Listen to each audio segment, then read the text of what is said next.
What is going on, good people of the world? Welcome to another cold day in Chicago here for Frosty Faustings 17. I'm Summer Breeze, joined by Brendan, of course. Thank you for having me. It's a pleasure to be here. We're commentating plus our pools. Absolute honor It's gonna be awesome. doing this at Frosty Faustings, basically the mecca of Guilty Gear. Yeah. If you're looking for a gear major, this is the place to be. Yeah. I think it's pretty uncontested fact.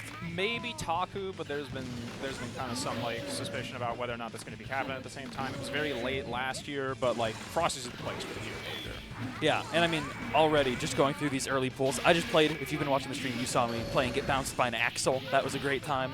But if you've been watching, I mean, you know the competition's good. You know the killers are here. I'm going to name drop some people, though, that you might not know are here. Summit, the chip from Japan, is here, joining Kadako. Samito's here, of course. Yeah. Summit, Samito, Kadako making a triumphant return, looking good so far. Yeah. We got some heavy hitters. This is going to be killer. I believe Kadako won 2023. Was he here last year? Not 100%. I'm not sure about that one. But I was talking with some people who were getting games with him at the XVII setups last night, and he wants to win plus R. He is here to win. We just saw a great showing from him, winner's side of his pools during the last block, so we'll see how far he makes it. Yeah, for those of you who are maybe a little less familiar with Kadako, and particularly Kadako's habits, last time Kadako was here, Kadako was standing in the crowd, labbing May combos on a PSP between sets. Plus R is on the PSP? Plus R on the PSP between sets during top 16 and top 8. That might be better than the era of playing Plus R on the Switch when that was the most stable version of the game's net play for a while before we got the rollback patch. It's a disaster. I mean, everything's great now. We got replay takeover. Online is flawless. Quick match, envy of all other game matchmaking systems. None of the other Guilty Gear games have as good matchmaking as Plus R, and it's the oldest one.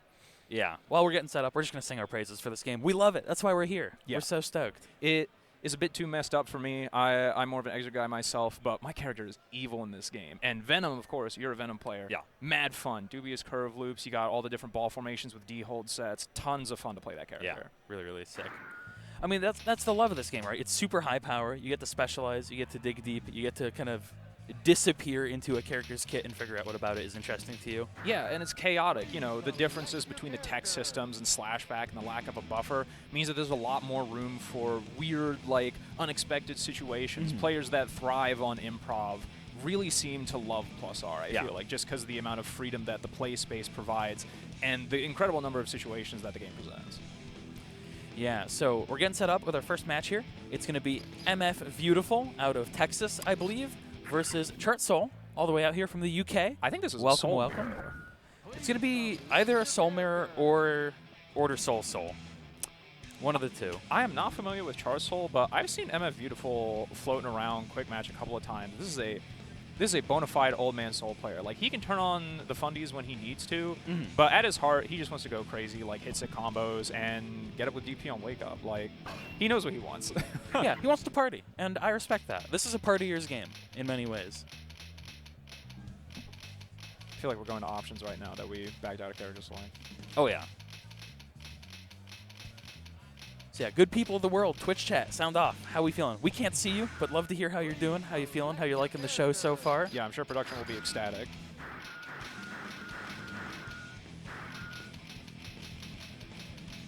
Just getting a little bit more set up. And so control situated, make sure that we don't have to do any last minute go back to characters like that if our buttons were wrong. Yeah, important thing to keep in mind, by the way, for anybody watching, wanting to kind of plan their viewing schedule, Plus R is all in one go today. It's not today, tomorrow. It is 10 a.m. Today's when it started, and it ends when it ends. Oh, it is all in one day. Yeah, okay. all in one go. We weren't sure about that when we were getting on. Yeah, all in one go. At least I'm pretty sure. Maybe I'm lying. Lying's pretty awesome. We can always fact check. It's true. Wouldn't be the first time that somebody playing a fighting game has lied. That's true. I'd rather lie about the schedule than lie about the content of the game. Little peace sign from ChartSol. Peace to you too.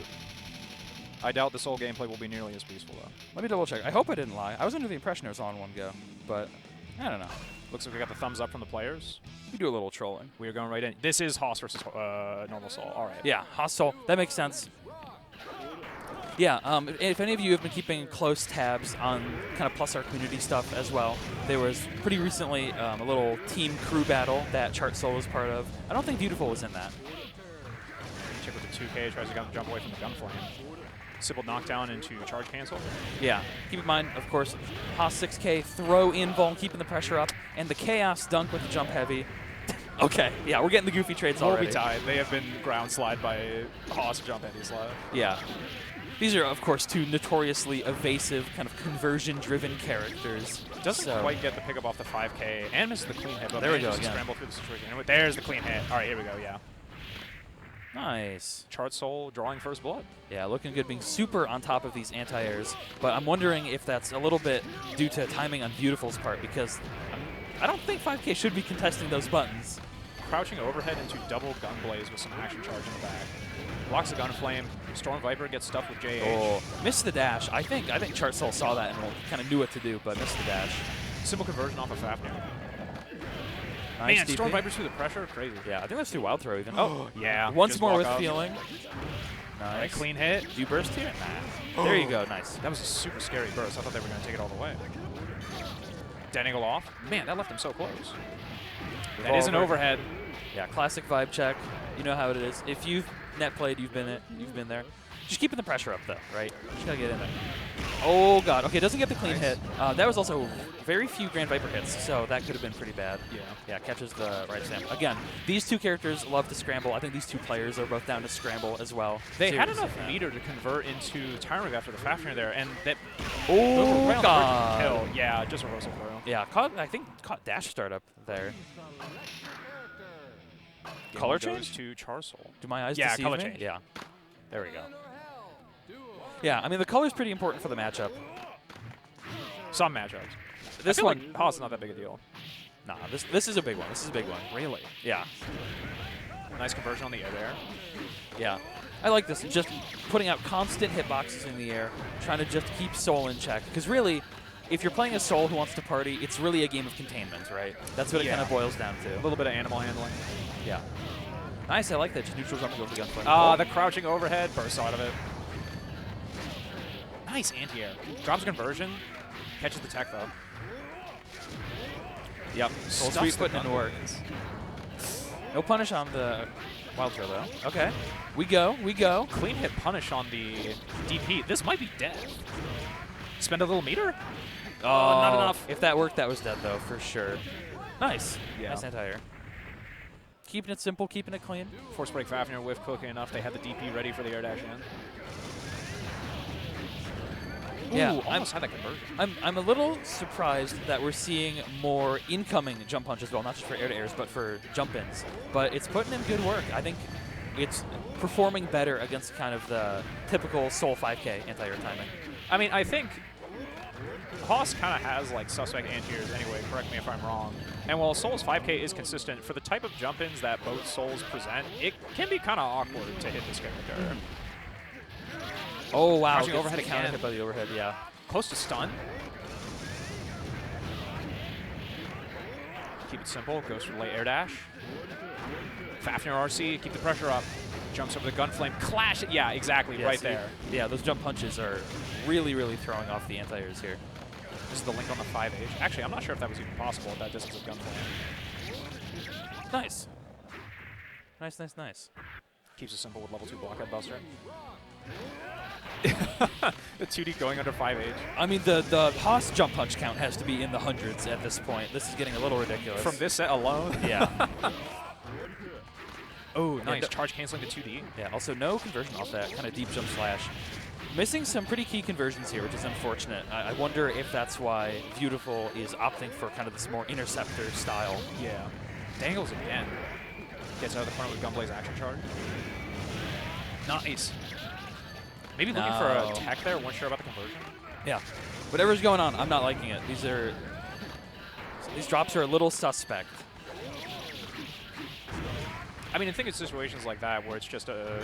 I mean, we talked about it before. The chaos is really imminent in this game. You just got to be able to improv better. Oh, no. Gunflame catches the Gunblaze. Yeah, that's not counter hit, actually. So that's not the most substantial launch. Doesn't quite get the pickup. Knockdown out of the corner. This is the wild run. Yeah, just short. Still plus there. Yeah, And JD then- catches. Yeah. MF Viewtiful tying it up. Just jump jab all the way. I mean, it's got phenomenal recovery. It's whiff cancelable. It shrinks his collision and hurtbox so much. It's difficult to challenge unless you're like trying to repeatedly IB and then air throw in the gap. Yeah, definitely funky. And okay, yeah, bad luck jump dab. All right, sure. we're on the same page at least. It's a good button. Yeah, it's nice to commentate something and have it kind of immediately vindicated by what the players are doing. Yeah, it's like okay, I'm thanks, not washed. guys. I'm not we're washed. we're all on the same side here. Yeah. This button is good. Jabs under the incoming jump in from ChartSol. These are, again, some kind of awkward scrambles with that overhead and then just kind of blocking and waiting. Strange back end on the jump Bonk. in. Yeah. Nice DP.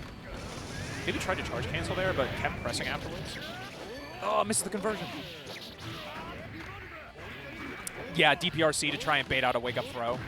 Yeah, try to shut everything down. Nice backdash. Oh. And again, that is not counter hit state, so it doesn't get kind of a big bombastic conversion at that range. Playing around the force break Fafnir well. Riot Stamp, you're still plus there. Tries to go for 5D. Charges the Oh, no. Clean That's hit. really, really scary. It is party time. Oh, misses jump heavy. Yeah, I mean, that's pretty respectable damage already. Yeah. Nice Okay. RC. Nice. Oh, goes for the swag grab. Doesn't quite get it. I think that's extremely difficult at that point. Nice. Just charge up. All right, we got some gauge to work with. See, again, I'm a little... I have questions about these jump jabs when you have like a clean jump in punish on a gun flame. Yeah. Maybe just unsure if like maybe an FRC is coming. Yeah, or maybe Viewtiful is kind of committing in advance to the throw. Yeah. I don't know. Nice conversion, though. Closes out that round. Final round. Neutral jump JH is so good. See, there we go. That's what I'm talking about. Nice, Thank yeah. you. Actually got the Thank you. counter hit with JH from Haas. Just gun blazes right under the late air dash. Still got the conversion, too. Yeah, no tech. Yeah, that's a little bit of an awkward height to finish the conversion at. And Viewtiful utilizing these air reset situations to try and sneak a hit in. Yeah, doesn't quite get the right height adjustment there. Turns it into the dust loop. Boom, Frosty Faustings flashbang. Gotta remind Oh, everyone no. where we are. Okay. At the very least, ChartSol manages to put themselves away from stun. There Yeah, just we jump in, go. empty throw. Yeah, I think the minor quibbles about button selection were kind of ironed out. Yeah. And it just kind of worked And out. you mentioned that earlier, using lights to sort of just like check for a response. Even though punish would have been guaranteed, if you're unsure about that, it can be useful to just be like, all right, let's see what your response is going to be, and then I can either go for a tick throw or try a frame trap there, because Soul JP, I believe it's only a level 1 move in this game. It has such low block stun. Yeah. Especially if somebody is like, oh, panicking, I got a IB to try and mitigate whatever's coming at me, mitigate the frame advantage. Makes you more vulnerable to throw in this situation. So somebody is not intending to like continue pressuring you. Yeah, but I think part of the thing with Order Soul especially is like you're built around those big conversions, Right, and your yeah. counter hit cash out is so good. Yeah. So once Viewtiful stopped leaving those opportunities on the table, I feel like it just started slipping away from ChartSol. And against a like a mid-range character in this game, like Soul, you really do need to make your hits count, because you're not going to get too many of them. Like, if they're piloting neutral correctly and they're sticking out those big buttons that are like making it difficult for you to navigate your way in. You really have to slip in with your moves that shrink your hurt box and then cash out as hard as possible. Yeah. But still managed to work it out in those situations. Yeah. And as we saw, everyone was okay with it. We had a nice hug on stage. Yeah. Good set. Love to see the sportsmanship, obviously. Yeah. Always nice. Who do we got next? We're looking at Cheddar and LadyOfAsh. Forgive me, I must confess, I'm not super familiar with either of these players. Maybe something will click when I see a palette, a character. LadyOfAsh sounds like a Dark Souls fan, but that I might just be projecting on that one. That's fair. I mean, you're allowed to do that. Yeah, so we'll see. I believe that's California and Florida, though. No, Washington, California. There we go. Okay. Yeah. So this will be cool. Unfamiliar players meeting with each other at Frosty's. I thought we were about to see Haas Zato, but then they went back to... That'd be scary. Okay, Millia. a little bit of a hat matchup here. I want to talk about this. I think the beanie loses to the wide brim. Okay, here's the thing, right? Yeah.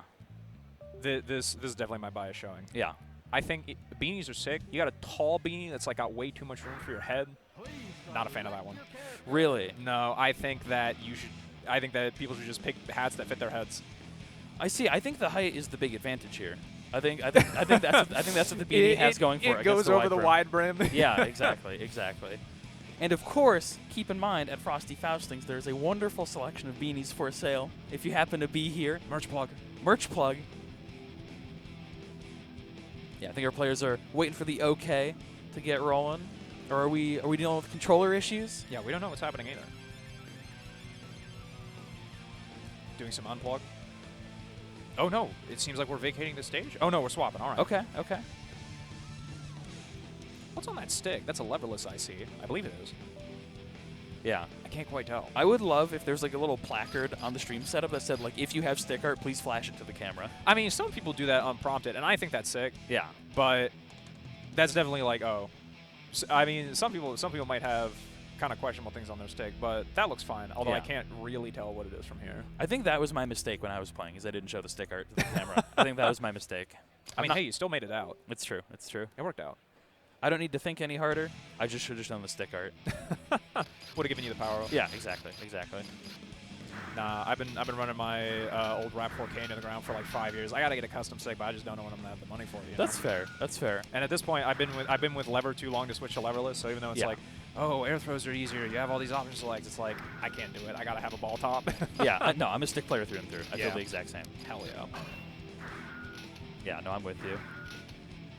It's also like, I don't think there's a reason to have multiple identical sticks with different art. Maybe that's a hot take. I don't think it is. But it's like, you're committing to art when you get it on your stick. I think that if it brings you joy, you're like, I want this stick today. Plus, you might have different internals in it too. Yeah. I mean, if they're like meaningfully different, yeah, I got you. I mean, none of the internals of my stick are the same. It was a Hayabusa lever threw in a Seimitsu. All the buttons are gamer fingers now. I took out all the stock stuff. Nice. Sounds like we're finally picking the stage. Nice. Also, I did a little double checking, did my homework. Plusar does run all in one go. Right. It is running 10 a.m. until probably around 10 p.m. in terms of closure, Central Time. Justice. More souls and Justice. We saw an awesome showing from JWJC on Justice earlier against Kadako. Yeah. Nice. Okay. I like Just that. air dash DP to get in over the nukes. Yeah, that's actually kind of nice because it completely sidesteps the possibility of Justice pre-detonating to stop your movement. Right. Like that, exactly. Yeah, the problem is the DP has to connect, of course. Yeah. LadyOfAsh just trying to fight her way in here. Yeah, swinging pretty hard. But this is the punish on the air Michael sword. Yeah, but this is ultimately the counter. This is ultimately a get in there matchup. It is incumbent upon Sol to find a way in, and that's what this is about, right? My impression of Justice has always been that she's vile when she's hitting you, but having her actually hit you is difficult, and as long as you're just willing to wait her out, she's not that powerful, but maybe you could clarify that. Ooh. Oh, almost gets a sick conversion. Tries to activate. Oh, no. What were we planning? That's scary. We do a little partying, you know. All right. Yeah, I mean, as I think most Justice players will tell you, wow, jump kick hitting cross-up in this game? That's not allowed. Obviously, Justice has very kind of tool-based, polarizing matchups. Right. This is a matchup where I think there's a little bit more of a kind of a conversational aspect because Sol can be so evasive. Yeah, he's got so many tools to move his hardbox around and slip in. Yeah, I like that. Using the force break to just get out of the corner. Yeah. Tries to counter again. Really fishing for those. Yeah. Air nuke stopping the jump in. Again, forced to block. Oh, counter hit 2H, counter hit, big launch, no capitalization though. Tries to counter again. Yeah, and again, shades of Exert with these jump kicks actually hitting cross-up. Because in this game, for any Exert viewers, it is not a cross-up in this game. I mean, he's got a fat ass. What can I say? Thrown on wake up. Oh, doesn't quite get the throw it conversion. again. Doesn't punish after the tech out. Yeah, another whiff on the throw. I have never seen that super ever. Yeah, up close, it does a ton of chip because it's just like a billion up Just close. like a way to force win con. Yeah. Yeah, great guts crush at the end of long combos, but not to be distracted. LadyOfAsh taking around, good stuff. OTG with 6H knocked away, but no tech out from Cheddar. Oh, again. 2S gets caught by the counter. Oh, it doesn't get the conversion again. No punish on the DP. Yeah, I think the throw 2H just sends too high. Simple blocks trying to push him out. Trades with the nuke at Bandit Bringer. Trance hits. Just detonating these nukes super early, worry about any kind of approach. Yeah, I'm kind of surprised we haven't seen like just a full send on a Grand Viper yet, you know? But we saw one last round, but LadyOfAsh has been playing significantly more conservative this round, it feels like. Pressing right when the nuke is on top. We're waiting for the last second. Didn't wait long enough, though. Yeah, that jump kick. Jump kick, the little fork, that button is actually ridiculous. Vile. People don't talk about that button specifically enough. What an evil, evil, evil air normal. It's huge. How disjointed is it? Unbelievably. it's massive. It's super fast. I mean, I think part of the thing that convinced me was that I thought that was her JD for the longest time. Now it's like, oh, that's her JK? Yeah, all right, that's fine. Yeah. 6H counter hitting at round start. Fafnir doesn't confirm. Oh, yeah. Oh, nice. Anti-air nuke connects. Jumping away. Ground VickiViper finds its mark. Yeah. Doesn't get the clean hit, but no tech, so kind of splitting the difference here, getting hit. No knockdown. Ooh, Ride stamp away. Yeah, gives up the hit on ride stamp. Maybe they were doing an unbelievably extreme call out to a burst. Maybe. I mean, that would have been pretty hype. The sad thing. Counter finds its mark. Oh. Okay, that works out. Techable again, but activates no. again. All right. I'm waiting for the gambit. I'm waiting. I'm ready. I'm scared. At this point, I feel like if you're Cheddar, you just relax and let the meter empty out. Like, start draining their health. Yeah, but this is not going Cheddar's way anyways. So. Gets up with Microblade. Yep. DP on the other side. Yeah, I think the low health threat made it so you couldn't just wait that out, which is a little scary. scary. I mean, even if, like, you can say in those situations, oh, you just got to relax, let IK run out, like, let them start draining their health. When you're on low health and you got someone jumping at you, it's scary. Yeah. Oh, nice air throw. Nice. You saw the jump kick whiff, recover, and then the air throw happened there. Very nice. Always nice to have a button that you can, like, whiff on the way up and then still be actionable on the way down. Oh, yeah. Nice. Doesn't get the clean hit, though. Yeah, for anyone less familiar with Plus R, Justice, despite being a giant robot, is actually one of the lighter characters in the game. She's a lightweight? Yeah. Like featherweight. She's super light, bounces really high. Man. Nice. It's that carbon fiber, advanced materials. It's true. It's true. maybe she's just like a Gundam model. I don't know. A little plastic. Maybe like some weird Epion variant. Yeah. I'm a Gundam head, so this is nice. This is sick. Yep, there we go. Closes it out. Simple 5H punish on the DP. Yeah, I mean, both of these players swinging for the fences. We're partying. We're having fun. It's good vibes. No punish on the ground Viper. Oh, DP kind of catches. Oh, doesn't quite get the pickup. Shooting out the gunflame. No response from Cheddar.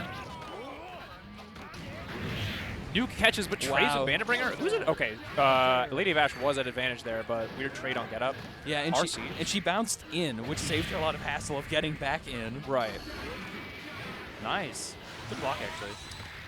Tiger Knee Michael Sword. Shoot the nukes out. Oh, the pre-det. Nice. And just gets hit. Got some more bombs for you. Okay, getting walked into the corner. Just feeling out the space, but JH finds its mark. Here comes the laser. Oh, FD's most of it, though. Yeah. Oh, burst. Maybe they were worried about getting hit there? Maybe. Definitely a possibility. Just opts to push out with a simple Gatling string. Okay, gets hit by just the second hit of jump heavy on the way in, and then gets hit again when the sequence restarted. Yeah. That's how it be. So that is a game for LadyOfAsh. We are 1 apiece. Love Tying to it see up again. I mean, ideally, I feel like we just have 1-1s the whole way through, just that we can get as much of this game as possible. Yeah. Ride stamp around start? Of course, of course. You got to do it sometimes. Oh, the DP on block, but no substantial punish.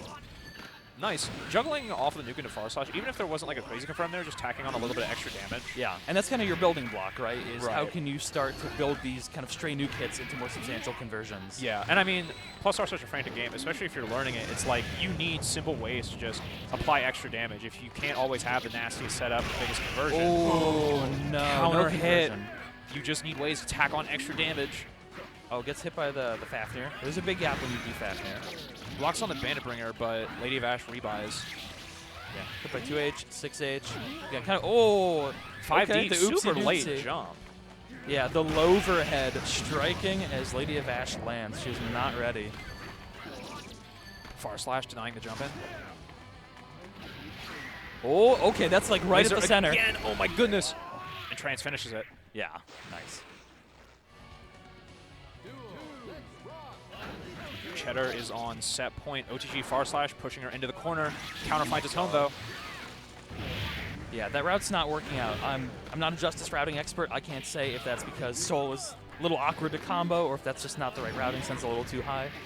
Oh, gets an upwards nuke, not what you want there. Reverse the DP. JK hits behind again. This is, okay, we're watching Exerd. My fault, I'm sorry. I must have walked to the wrong setup for commentary. Nuke on the other side after dashing through with the force break. Yeah. Sort of reversing the positional advantage. So because LadyOfAsh isn't getting so caught up by FDing all the nukes and stuff, though, and because the nukes themselves have a relatively high hit count, you can see LadyOfAsh is sitting on a pretty enormous stockpile of meter. Crazy floor slide. Actually could have supered there to kill. Tried to chip out with the beam, but managed to FD that successfully. Ride Stamp does not find its mark. Just trying to find some type of way in with the air approaches. Yeah, gets clipped on the trade. Cheddar kind of biting down there. Yeah. Manages to close it out. Nice. Yeah, it's definitely, I feel like we talked about it a little bit during all the activation situations, but when you're low on life and you're just like, all right, I'm not entirely sure what's going on, I'm learning the game, like I gotta get in somehow. Yeah. If you just have somebody jumping at you and they're like burning air options and kind of approaching from weird angles, it can really fry your brain if you're just like, I gotta focus on so many other things right now, like, oh, they could do some other air special move and change their momentum again. And if you're not ready with just like super jump air throw or like rising air to air every time, that can be a tremendous amount of pressure for people that are learning not just Plus R, but any Guilty Gear, right? Yeah. Like being able to respond to those ambiguous air situations appropriately and quickly. Yeah, and there are some more nuanced solutions, like you can run under people, of course, but I think that's something that a lot of players, I think, take a little bit of time to arrive at as, like, considering that a valid option. Yeah, and it's very character-dependent, Yeah. too. It requires a great deal of matchup knowledge. Like, your mileage trying to run under Venom with his JH and his ability to do Mad Struggle might vary compared to Sol, who, outside of Dragon Stall with the Dive Kick, he can really only do, like, Sidewinder or Banner Roller to try and alter his air momentum, right? Yeah, Sol can't, like, force his way back to the ground to get to you. No. Yeah. Little tricky, little weird. Who do we got next?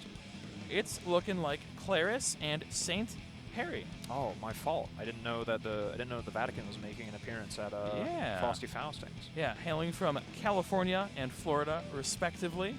I believe Clarys is a Robo-Ky player. We've net played a little bit. Saint Harri, I'm a little, again. The other problem is Plus R players love net playing with weird names. I'm guilty of it too. I'm extremely guilty of it. Care to share with the class? I am currently playing as Mansa Musa's Golden Q. You know how it is. All right. There's a lot of weird names out there. So sometimes it's like, I've known you, I've been playing with you for years, you just have a different name in bracket. Who are you really? Yeah, You're like unmasking the Scooby-Doo villain. Exactly. And there's a lot of villains. A lot of villains to be found. No friendship in Plus R? A little. A little. I mean, listen, love can bloom on the battlefield, right? But all right. But this is a game for villains. So Robo-Ky and an unknown. Yeah. Robo-Ky is definitely one of the characters I'm least familiar with in Plus R, just because, both because I haven't played him a tremendous amount, and also because whenever I see him on the screen, there's just like something slightly different going on. Like, I know what the gauges do. I know that targeting missiles is really good, and if you do that, you're a good Robo-Ky player. But he puts out the mat, he does the copter, he activates the self-destruct super, and I'm just like, all right, my brain's shutting off. I'm good. Yeah. It's for one, Robo-Ky can support a lot of different play styles. Right. You can have that kind of Stormlock, very tech-heavy, high APM scramble forward style. Or you can play more like kind of Gaku, where it's, I'm going to play slow, I'm going to play chill, I'm going to build my resources, and if I touch you, you die. Do some economics, right? Instead of just trying to force your way in. Yeah. And Robo-Ky, I think for spectators, can be a little tricky because he's one of the characters that I think it's hard to watch and just intuit the mechanics. I think one of my favorite things about Robo-Ky, and I'm glad that not many other Guilty Gear characters do this, but I think it would be cool if they did, is that he can change his wake-up timing. Yeah. I think that, and it's pretty expensive to do, but I think that is such a cool idea because I feel like I know a lot of people who are into Street Fighter, right? And especially Street Fighter 5, and one of the things about that game is that outside of the like specific corner hits and like very, very good hits on Oki, you don't get a ton of offense in a lot of situations. They're like, oh, I don't like having to hold all this stuff. Like I wasn't a fan of Street Fighter 4 because of like Vortex and unblockables with left rights from Ibuki or Kami. And like having some kind of agency on your getup is something that is not present in Guilty Gear outside of your reversal option.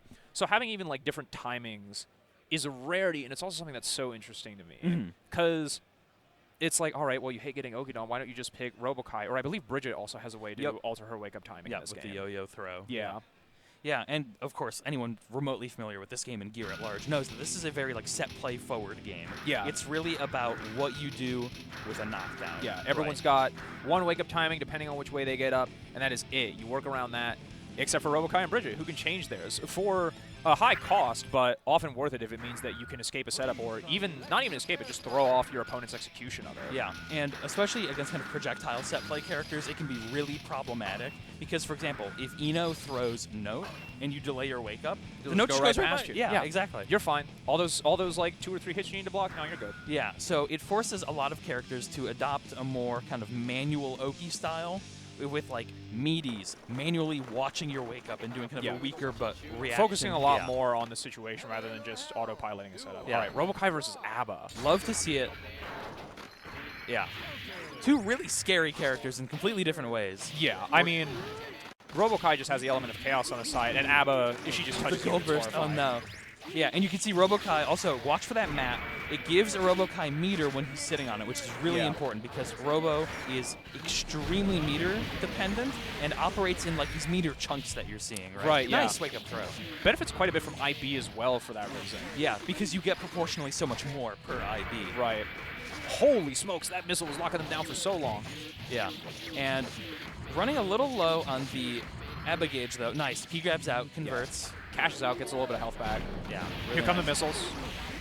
Wow, the super deep hit. Okay. Manages to roll under it. Yeah, just trading places, yeah. That little horse move can be deceptively difficult to interact with. It's actually quite strong. I assume that depending on how late it hits you, the frame advantage is going to vary a lot. Yeah, and super bombastic counter hit as well, which is really nice. Man, it just runs up and throws after the stagger. Takes the full reset, activates. Oh, you're not going to be able to. Never mind. I was about to say you're not going to be able to kill from here, but now it's looking kind of dire. Yeah, are you going to burst? Yeah, you are. You want this round. You feel like this round is yours. Targeting air missiles. A.B.A, yeah, running low on meter and just gets clipped by a missile. Nice. A lot of Super Moroha mode to play with still, but it's difficult to find your way back in against that. Oh, man. That's the second time that burst is missed. That's a scary burst because it's not preserving the A.B.A gauge. Right. Not preserving Moroha. So probably just kind of a gut reaction to getting hit. Yeah. Obviously, getting knocked down for A.B.A when she's in Moroha, incredibly dangerous. Loses a huge... How does she get over there? Yeah. 2 small missiles and a big missile. Nice air throw. Okay. That knockdown can also be a little scary because it is back turned, which can allow for some trickiness on wake up. And Robo, of course, loves to be tricky. Nice though, really clean from Clarys. Good Clarys stuff. taking game 1.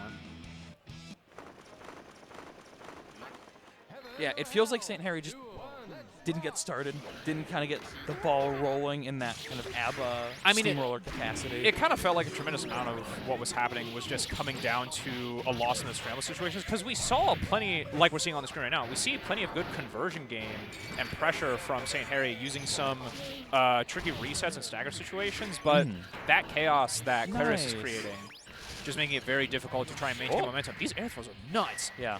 Okay. Yeah, super through the Suka motion. Yeah, not ready for the IK, so we're just going to super. Nice. Oh, fancy. Gets most of the conversion. Good amount of damage. Somewhat even trade, but of course Clarys gets to set up the mats. Oh, activates? Okay. Paul. Oh, no.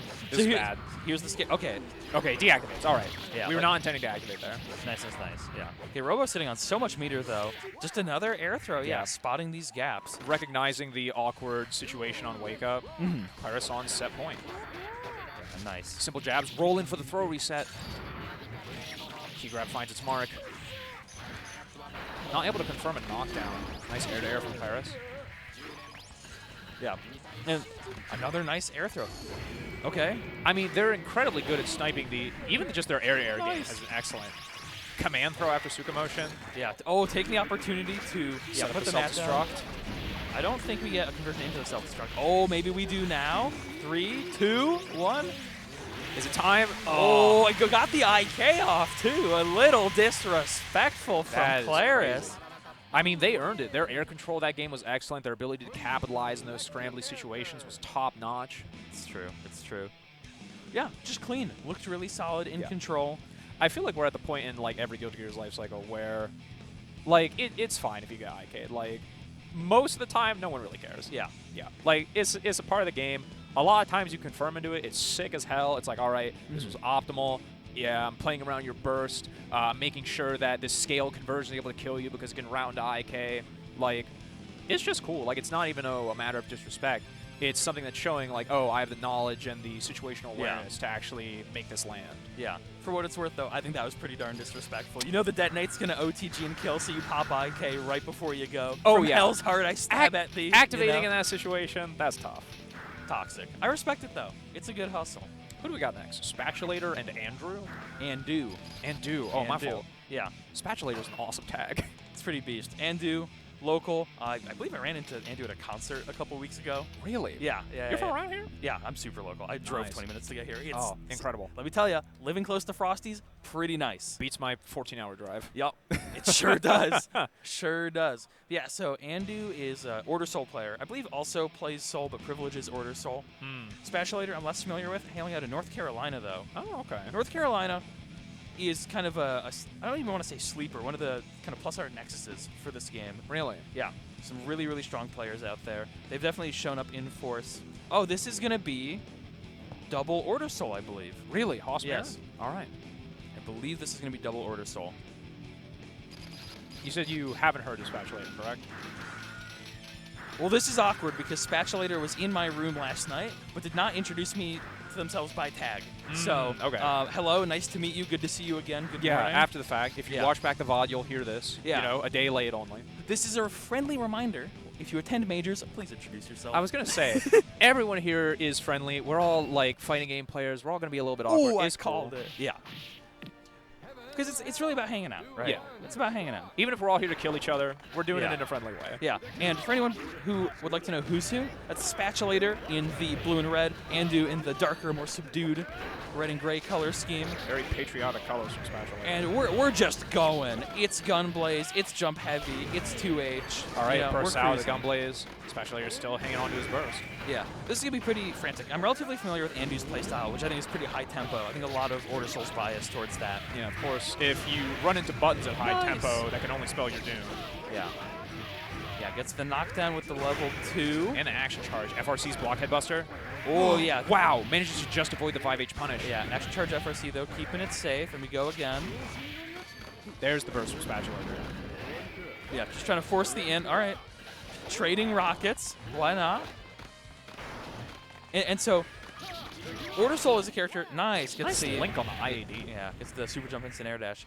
Order Soul is a character that is typically very, like, you want to do the thing first. You want to be the first person to go. Yeah. Right? But when you have two people who are doing that, you end up with a lot of interactions that are just kind of two ships passing in the night, right? Tries to 6P after minus on rocket, but Spatulator challenges. Burst from Andew again. Was that Bandit Revolver FRC air dash? That's scary. Just avoiding the Gunblaze. Wow, the pillar. 2P anti-air against Order Soul? Sure. Why not?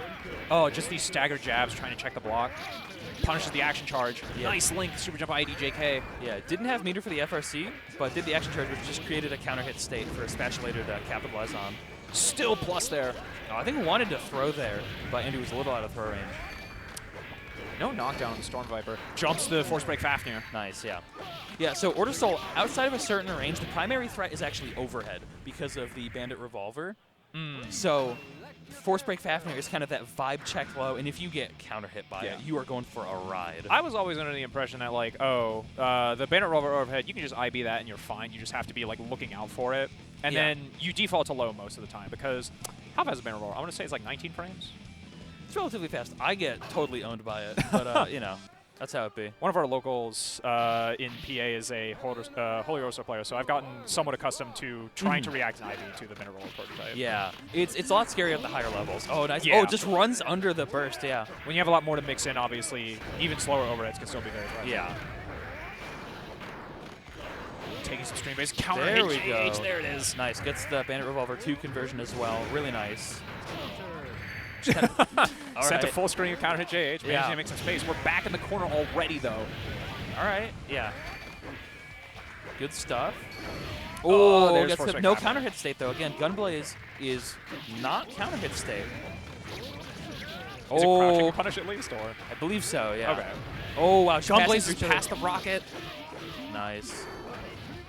Oh, no, that's such a scary situation. Miss it. I think tried to force the in, kind of a cute jump in with the the fuzzy, nice.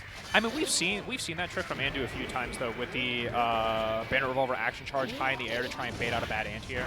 Yeah. Spatulator seems to have been pretty ready for it. Yeah, but just like right there. But of course, if you miss the FRC, you just kind of die. Yeah. Yeah. What's the round start here? Jump JH punishes after I-beam JP. Nice. I-B's the overhead. All right, another overhead. Yeah, I think Andew is playing a little too wily with these, not just reversals, but special moves in general. I think Spatulator is checking them really well and getting a little more mileage out of it. I think that they keep insisting on like forcing the issue in these air-to-air interactions, and that's causing them to eat a lot of damage. That said, though, air control is looking good from Andew in that situation. Yeah. Oh no, goes for 5D. I wonder if that was meant to be 5D or if that was maybe that was charge. Maybe so. Okay. Okay. Sure. Burst so that they don't get hit by the gunblade is interesting. Nice throw, yeah. If you're going past someone who's not in block stun, they can just throw you out of that. Yeah. Yeah, Spatulator just looked in complete control. I think the conversions were a little hotter, the preemptions were a little better, the button choices were a little nicer. I mean, I think like we mentioned, Andew kept trying to force the issue in a lot of different ways, especially on those air approaches with Banner Revolver, just trying to stall at their options, bait out some kind of whiff, but just the low commit anti-air game from Spatulator managed to keep that under control. And there were a couple of weird situations where like they would both get blown back to full screen, but one person would be slightly in the corner. And those situations tended to work out with Andew attempting to go back in and leverage like maybe a slight positional advantage and just getting checked for being a little bit overzealous on the approach. Definitely. Who we got next? Up next, we got JackWachter and MKayB. So that is going to be May Zato? Eddie in this game. Don't mind May me. Eddie. Oh, I apologize. Yeah, I should have said Eddie earlier. I realized right after I said it, that's not the right name for this game. He's Eddie here. Eddie. Yeah, so JackWachter is maybe one of the scariest people you can run into in a short set count setting. Incredible tournament player. You are going to be fighting for your life. This is not SeaWorld. You are adrift at sea. You're adrift at sea? You are fighting to stay afloat. In a typhoon, so to speak? Yeah. Just like super high tempo, coming at you, just doing stuff, like man. Tom Hanks in Castaway, you got the raft and the volleyball. You're like, help me. Please. Wilson, and it's just a beach ball. Yeah, exactly. So depending on how Jack wants to play this, this could be just pure containment on MKayB's part, or maybe it'll be a little more conversational, a little more back and forth, a little more kind of assertive play from MKayB if Jack allows it. But if Jack wants to be insistent, that's how it be. I think my preference, especially on a character like Eddie, who is like so control-based and needs to bide their time when they don't have Shadow Gauge available, trying to play control is like ideal, but it is incredibly risky because, sure, you like win a bunch of these interactions on paper, but what happens if you mess up once? Yeah. Like, the skill demand is a lot higher, not even the skill necessarily, but just like the demand for situational awareness and the ability to not choke, not make mistakes in those situations. You need to be able to stay calm against somebody who's just willing to throw themselves at you, right? Yeah, and I think Eddie also has to play with a relatively restricted palette of buttons in this matchup, which is a little interesting because there are a lot of extended hurt boxes, a lot of weird counter hit windows, a lot of ways where you stick out 2S and you feel like you get counter hit from a mile away for no reason. Oh, I saw the May cosplayer in the crowd earlier. That is incredible. Yeah, gotta respect it. Always showing out. Yesterday, Jack had like a bandolier of dolphin plushies, so just full May Throw them mode. at people like missiles? Yeah, exactly. I mean, that's how it feels to play this character, I mean, honestly. we mentioned JWJC on Justice earlier. Who was he playing in that set? But Kadako, who was on May, and we saw so many level 5 hoops just due to slowly walking forward and blocking the nukes. And, the Dolphins are just like a missile platform at that point. Yeah, among NA Mays, I feel, there we go, 1 billion Dolphins. Oh, yeah, okay, they're all over the set. That's so many. At what point does the screen just become not visible? I don't know. I feel like, are you allowed to set up a shrine to your character? That feels like it's kind of endangering. I feel like people, they show up with like a Fumo of their character and they slap it on the stage or they show it to the camera, and that's like, all right, that's pretty unobtrusive. You can like stick it on the side. That's a lot of Dolphins. That's a lot of Dolphins, and they appear to be positioned in front of MKayB. I think. Well, okay, they're definitely in front of MKayB. I can't tell if they're obstructing his view though. All right, we appear to be redistributing. Yeah, that was not regulation. That was not fire code compliant. This is a little scary. I'd be pretty terrified. I mean, it's like, you know, situation. We got May, all of their homies, and then poor Zato with only one Eddie. It's like, oh. Yeah. Although saying poor Zato is kind of disingenuous. This character is a criminal in this game. Thankfully, kind of bad and a criminal because I was under the impression that Eddie was like mid-tier in this game. Yeah, yeah. I mean, I'm exaggerating for comedic effect here. Yeah. Definitely a fine character, but has definitely fallen from where he used to be. I mean, this character was God for several editions of the game in a row. Right, yeah. Classic Zato color as well. Yeah, nice. Yep. Yeah, overhead kiss. It's got the dash forward in this game. That is the first of many things you will see about Jack, is Jack loves overhead kiss. And it's kind of a funny move because it's quite slow, and there's no dash cancels in this game, obviously. Right. But it looks like her running, so people just respect it. Yeah. And you close are to stun. Almost stunned. Sorry. It's so close. I'm sorry I said more than 3 words while Jack was playing. I apologize. That's my fault. That's Too my simple. fault. We got to throw dolphins at people. Yeah, exactly. Okay. Oh, wow. God. Clipped even at that height. Yeah. Flight trying to avoid it, look but at just that. not high enough. That's half Zato's health already. Just kind of keeping the special moves locked and loaded. Keep in mind, May, 30-frame charge time, so you can have these basically on time as a motion input. 30 frames? 30-frame charge time is so fast. That's back turn. Yeah. Oh. That looked like overhead kiss, but that was a dash because of the FRC. That was so deceptive. Yeah. Doesn't FD to 6H. Wow. Ow. Yeah, and of course, Up Dolphin also, not for its full travel arc, but for part of its travel is error unblockable as well, and we saw MKayB get clipped by that. All right. And I think, first of all, I'm glad MKayB is not locking in yet. Yeah, because you just got bulldozed. This is the move. You got it. Okay, that was maybe a little fast for what just occurred, but like if that happens, you got to take a few minutes. That's almost like smoke. Or you take a few minutes. That's almost like smoke break territory, Man, honestly. Wow. Ivy back gets clipped by the roll. Already about to be stunned. Bursts out. I mean, look at this, right? Nibiru clipping. Wall splats. Yeah, finally at least has the, like, I can play the game condition on screen, and is just getting jumped on and jumped on again. And it feels and like... the 6P fails, are you stunned? Oh, yep. All right. No! See ya. Okay. Jack. Didn't pan out. But this might still be Jack's position to win. Trades with Nibiru, it looks like. Yeah. Yeah, simple good farm. And there's also the opportunity for a knowledge check, because May's IK is a command grab, so you can't just sit there and block. You can't just sit there and block and wait for it to end. Is it 0 frames post-flash? Is that No, actually a mix-up? it's jumpable post-flash. All right, you just got to respect it. Gotcha. But if you get caught like a deer in headlights, okay, nice, back dashes. No punish, Watching though. the command throw after 6H. Eddie pressure, the classic There we 6K. go. That button is so good. Finally gets to play the game on Jack's set point. I mean, 6H. A lot of what's been going on go. is MKayB will get these weird stray hits, and then Jack will just eat the damage and use the opportunity to tech to force a scramble. You are suffering. Not stunned, though. What a conversion. Yeah. Oh, well, okay. Don't speak too soon. Don't speak too soon. It's close. Bursts out. Thrown. Okay. There's a chance. Okay, gets clipped. Okay, nice. okay. Manages to stabilize. MKayB showing signs of life. Yeah. Great pickup off the stray air hit. Really nice. And I would, to state the obvious, crucial conversion here. Runs up throw. Simple jabs. Maybe was trying to do a reversal throw. Yeah, whiffed off. Oh, no, the low. The reverse 5 check. Okay, nice. The mash is scary, but I think it's necessary. You don't want May just like full charge 6Hing all day. Something I don't want to gloss over is Jack is actually demonstrating really good counterplay to the Shadow K in this case. They're IBing the first hit and then backdashing in the gap. Yeah. Yeah, really, really important. Oh, no conversion, but no punish. Okay. Yeah, again, not a substantial punish. That's one thing Eddie can really struggle with is at certain ranges, punish game is virtually non-existent. Especially without Eddie. Okay. Jack trapped in the air, though. Finally, MKayB getting rolling here. Manages to find a conversion. Unblockable? Nice. Yeah. There we go. There we go. That's what you need. Manages to stabilize. Takes a game. Yeah, take a minute. Come on, just breathe. Yeah. You have to control. You have to control the storm. I think it looks like MKayB's mental survived that first game. We are now in the realm of like super doable. Yeah, we're out of the dredges. We're into the eye of the storm potentially. We just have to weather this and wait until it blows over. Yeah. Both ID back showing caution, whereas Jack was perfectly comfortable to go in the first 2 games. Yeah, I think maybe Jack is backing off of some of these options really quickly as soon as MKayB presents counterplay. Like, he's no longer going for a tech trap, vertical dolphin. Okay. Yeah, there we go. The horizontal dolphin with short vertical dolphin is a little tricky. Blocks the vertical. And look at that. That punish game is non-existent. I don't even know if that 2S was a real punish, but there's no combos from it. No. You know?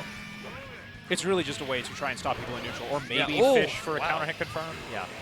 Gets clipped, though. We're in vice mode, baby. Oh, little Eddie disappearing in the air. All right. Tried to go for exhaustion, but wasted the entire meter due to getting hit. Yeah, that was really awkward. Nice. Jumps to the throw. That was definitely going to be a throw. Yeah, jumps to throw, but Mace 5H recovers no. so quickly. Yeah, and the J2H hitting from behind. Yeah, some of this is also Nice air throw. Because of the fly, Eddie is actually pretty sluggish in the air. There's a lot of like agency about how you move, but it's hard to get out of the way of stuff. Right, yeah. Obviously, it's like difficult to anti-air, but if something is coming at you and it will hit you, it's like, all right, well, what am I going to do about this besides block? Yeah, and you can see Jack getting hit by some of these drills, indicating he's trying to do stuff maybe a little too preemptively, just kind of, nice. Back dash the unblockable. Wow, reaching the high heaven with that drill. All right. This is the drill that will pierce the heavens. It's true. Yeah, and that was a perfect, no less. So a complete reversal of how things were looking. Yeah, I in round mean, one, we're game seeing one. a lot more of that conversational play that you've been describing right now. Nice ID back JH, Yeah. control the space. And, you know, obviously respect in these games can be given or earned, but I wonder if Jack is being a little too respectful, because now that he's playing less wily, he's getting caught a lot more. But I mean, we talked earlier about that counterplay to Shadow K, and now we're seeing that significantly less, or they're getting hit out of it and attempting to do it and messing up. This is scary. I like the burst just to kind of get out of that Oki situation. Yeah. I think it's... Oh, no. That's not fun. You don't die here, do No, you? no. It's close, though. Oh, it's so close. No. Doesn't Yeah. manage to anti-air the J2H. Yeah. All right. You made your point. Collect your dolphins. Yeah.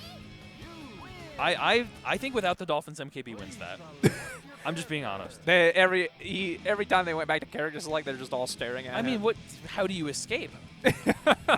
What do you do? What do you think about, right? You go back to character select and think, and there's an army of dolphins staring you down. Yeah. Where do you go? I mean, we saw the escape. We saw the amount of pressure that MKayB was putting on in the back half of Game 2, and through pretty much all of Game 3, there was definitely a decent chunk of respect conditioned, but those last couple of scramble situations in the corner and the low life probably push him over the edge. That was a lot of pressure to be under, right? Like, almost anyone's liable to crack in those situations. Yeah, and I think a big turning point was also Jack respecting the drills more, right? Not doing stuff after 2S so he doesn't get clipped by, like, 2S non-combo drill because, of course, you don't want to give Eddie those free knockdowns. Yeah, absolutely not. Yeah. And speaking of drills, you know the drill. We got an ad break. Darn, I'm good. So we're going to throw it over to ads, I think, and we will see you when you get back. And welcome back, everybody, to Guilty Gear Plus R pools here at Frosty Faustings 17. Hope you stuck with us through the break. Maybe got a snack, get some coffee, go to the bathroom. We got some more Plus R gaming for you for the rest of the afternoon. Yeah. I mean, we've seen some slobber knockers already, some great sets, and it's just going to be more. Yeah. I mean, this is literally just going to get better and better as it goes. Yeah, really. as we mentioned, Plus R is getting knocked out all today. Yes. This is the day for main game Plus R. We're going to be running the entire event through Friday afternoon here in Lombard, Chicago. And while you're only going to have us for the next hour or so, I believe, it'll be all killer talent and games for the rest of the afternoon as well. So be sure to stick around. Yeah, it's going to be super exciting. And it can be a little draining for competitors, I understand, but having a bracket all in one day is such a wonderful viewing experience because you get to kind of watch that escalation in real time as people keep getting knocked out, people start running into kind of more familiar matchups, right? Yeah, and the VOD is so easy to check afterwards because you just have one giant thing that you can just timestamp through. Yeah, it's really nice. So we're still waiting on our next batch of players, so we're going to see what's going on with that. So it might be a minute. We might just be chatting for a little while. I hope that y'all don't mind. I mentioned this to Summer Breeze before we got on commentary. I am majoritively unfamiliar with Plus R. I'm actually coming from Exert for the most part. That's more of my realm of expertise. And I was talking before we got on the mic, and I was saying, hey, I know about these characters, and I'm kind of unfamiliar with a couple of other characters. And mercifully, it's all been Plus R characters that I know some stuff about. I want to get messed up though. I want to see some characters that I'm just like, what is going on? I'm looking for Zappa. I am looking for Robo-Ky was on the screen actually for a little bit. We did get to see some of that character. I'm mostly looking for Zappa because everyone complains about the character. That character's wild. I just see the sword and I'm like, all right, game's over. Yeah. Also, I know I just talked about kind of the escalation, the arms race as bracket continues. We have a heavy hitter coming in. We have Deft, the Millia player, versus Crispy Munky, the Johnny player. Oh, two players I'm really familiar with. I love both of them to death. Awesome people. Crispy's my homie. Nice. I've done. He is Dizzy is Johnny's worst matchup in XVII. Despite being the best character in the game, he does have a matchup that, while still being 5-5, is pretty gnarly for him. I've done a lot of footage review with him and like stepping through the matchup because I know he's been trying to get into XVII. I have seen him at Plus R though. I got to see him make 4th at ECT a couple of months ago in Hartford, Connecticut. I have to let my bias show. I'm rooting for Crispy. I'm not gonna lie. He's my guy. All right. Don't get me wrong. I love Crispy Munky, but since you're throwing your head in there, I'm gonna go back Deft. Deft, my boy, my goat. That's my top laner. Let's go, Crispy. That's your That's my top laner. Oh, you did not just self-report like that. Listen, Deft's Camille could change the way water flows on Earth. Whole other direction. Parting the Red Sea. Yeah, nasty with it. Nasty on the sticks, no matter the game. Just a beast. I mean, got 2nd at Combo Breaker. I believe top 8 last Frosty. Just came back, I guess I can't say just anymore, but came back from Japan. Played a long time in Japan. Crispy and the American flag is crazy. He's Canadian. You know? It's a hustle, I guess. I guess. How much money is to be made by pandering to the Americans? The answer may surprise you. The answer may shock you. I believe there's an image of someone on the flag, on the back of the flag. It's not just like for real. Oh, okay. I can't tell. I'll ask him about it later. Yeah. I've seen him walking around. But yeah, to talk a little bit more about these players, Deft, of course, we've seen the characters already. You see him locked in.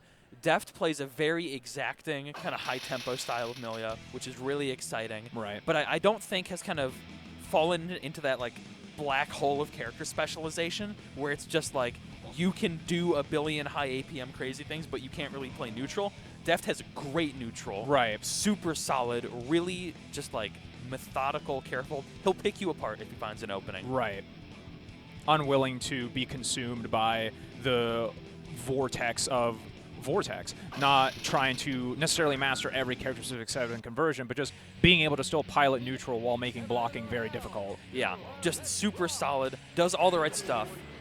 And then Crispy Munky, on the other hand, Johnny player, so a character that's more driven by kind of looking for those key hits, right, which is really important. Yeah. Nice being able to find your mark and wade through the nice XP. Ability to play neutral with a step dash. I think Crispy's good for it, though. Yeah, for sure. Really methodical player, down to play it slow, which I really like, and is quite good at Johnny's air game. One of Johnny's kind of key strengths is he's very hard to interact with when he's in the air, especially when he's loitering above you, which he's good at. Nice. Gets the full conversion. Airshoot Garden just fakes it, goes up for a throw. She gets a combo off in this game. That's right. Really nice. Extends for damage. Is this enough? Yeah, with the air disc? Yeah. Definitely. That was about to go into Guts Crush 2 with the JP. Yeah. Definitely first round from Deft. Yeah, looking in pretty substantial control. Nice, fakes the cross-up. The air dash back, Fakes the projectile cross-up. Really nice. Okay, there we go, going for Secret Garden. There's a pretty huge gap when you do it like that off of 2D, but makes it work. Doesn't quite get the full conversion, though. So Crispy Munky with another lease on life. Manages to coin up. Got the super low jump toss. 2D doesn't quite find his mark, just a bit too far. Yeah. Backdash on the 5. There we go. Finally finds a conversion. Reverse hit. Yeah, and like I said, this is a matchup of key hits. Look how much damage that did. 2-hit in Senga, so no knockdown, but still manages to tack on a ton of damage. Yeah. Oh, nice block on the 6K! Doesn't get tricked. Oh, another conversion with level 2. I think Guts are going to save Millia unless... Yeah. Yeah, Millia, while being frail, does have good guts. Oh, no. Garden. I love just dashing and trying to get the throw, though, right? You just want to deal with that on screen. 6K finds his mark, gets Deft's burst. Oh, no. Oh, it doesn't matter. Deft closing out game 1. Yeah, that was really like, you just got to pull the trigger on the burst somewhere. You have 3 hits to burst on, you got to try. All right, come on, Crispy, I know you got this. I want to see Air JS, I want to see some P-Finder. We got to get some air control in here. Yeah, and I mean, once Crispy Munky got those 2 hits, it was really close. We saw how much damage. It was really close. So, again, you just got to find those 2 hits. We'll see where they come. But I think Deft is obviously very wise to that win con and knows how to play around it. Manages to press a few times a Secret Garden, but obviously it doesn't go away even if Millia is hit or blocks, so it manages to cover even when it's off-screen behind her. Yeah, nice. We're just whiffing 5K? Yeah, but look at this. Playing so much around not interacting with coins, which is extremely important. And it's really what you need to do to make You just need to avoid a level up so badly. Yeah. All right, gets the opposite direction, but turns Nice it into a little blocks. mix-up. Yeah, nice block. Really nice. Oh, the sweep. There we go. Man, air dash cancel on the JS for the mix-up. Here comes Pretty Maze. Oh, yeah, the far... Yeah, the backdash 6K is gnarly. Because Force Break Disc vacuums, and it's 3 hits, and it's persistent. So that is basically just like, And you can you do it in gotta the air. hold this. Yeah, it's an incredible tool. Nice, recognizing they can't get Nice. immediate using JS, but gets clipped by the pin on their way out, trying to disengage from the situation. Yeah. Gets unblocked. I'm wondering why Deft is privileging Secret Garden so much, given that it's not great in a lot of situations. It's very escapable if you don't have a good setup for it. Right. I'm wondering if Deft is just banking on Crispy Monkey being scared and respecting it. Ooh, okay. I think kind of a weird soft punish on the mash stagger there. Managed to find a location to burst after the S-Finer launch, though. Yeah.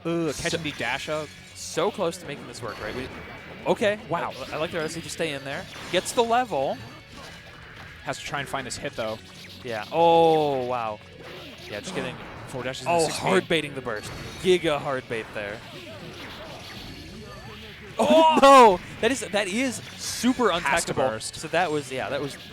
Yeah. Oh, the turbo fall 5H on the FRC. other side after the Whiffed and Senga, it looked like. Yeah. Oh, my God. But look at that. Like, 2 pixels of health. So close. He brought it close, but he just couldn't bring it home. Oh.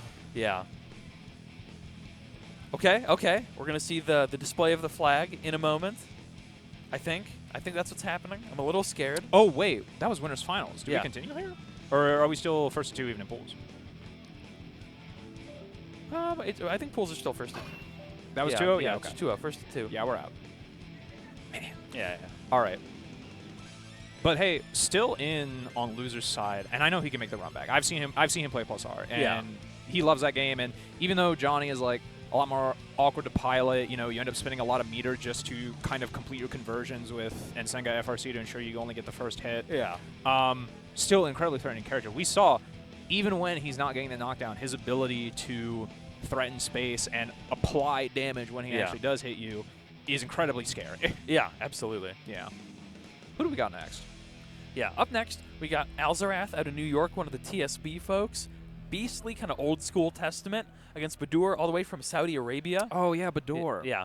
Another big Venom player, Yeah. part of the Venom crew. So, Quite literally a textbook Venom player. Yeah. He wrote the book on it. yeah, if there's a Venom resource out there that you've consulted, there's a very high chance that Badoor wrote it, played a hand in it, was consulted for it, Absolutely. or wrote something that was Yeah. used for it. Absolute love of the character, and who wouldn't? I mean, you can speak to this better than me.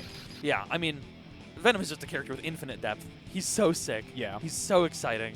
I think what I love about Venom so much is you can play in similar ways to another Venom, but still make it your own. Because the setups you choose, the ways you execute on them, Yeah. can still be really defining.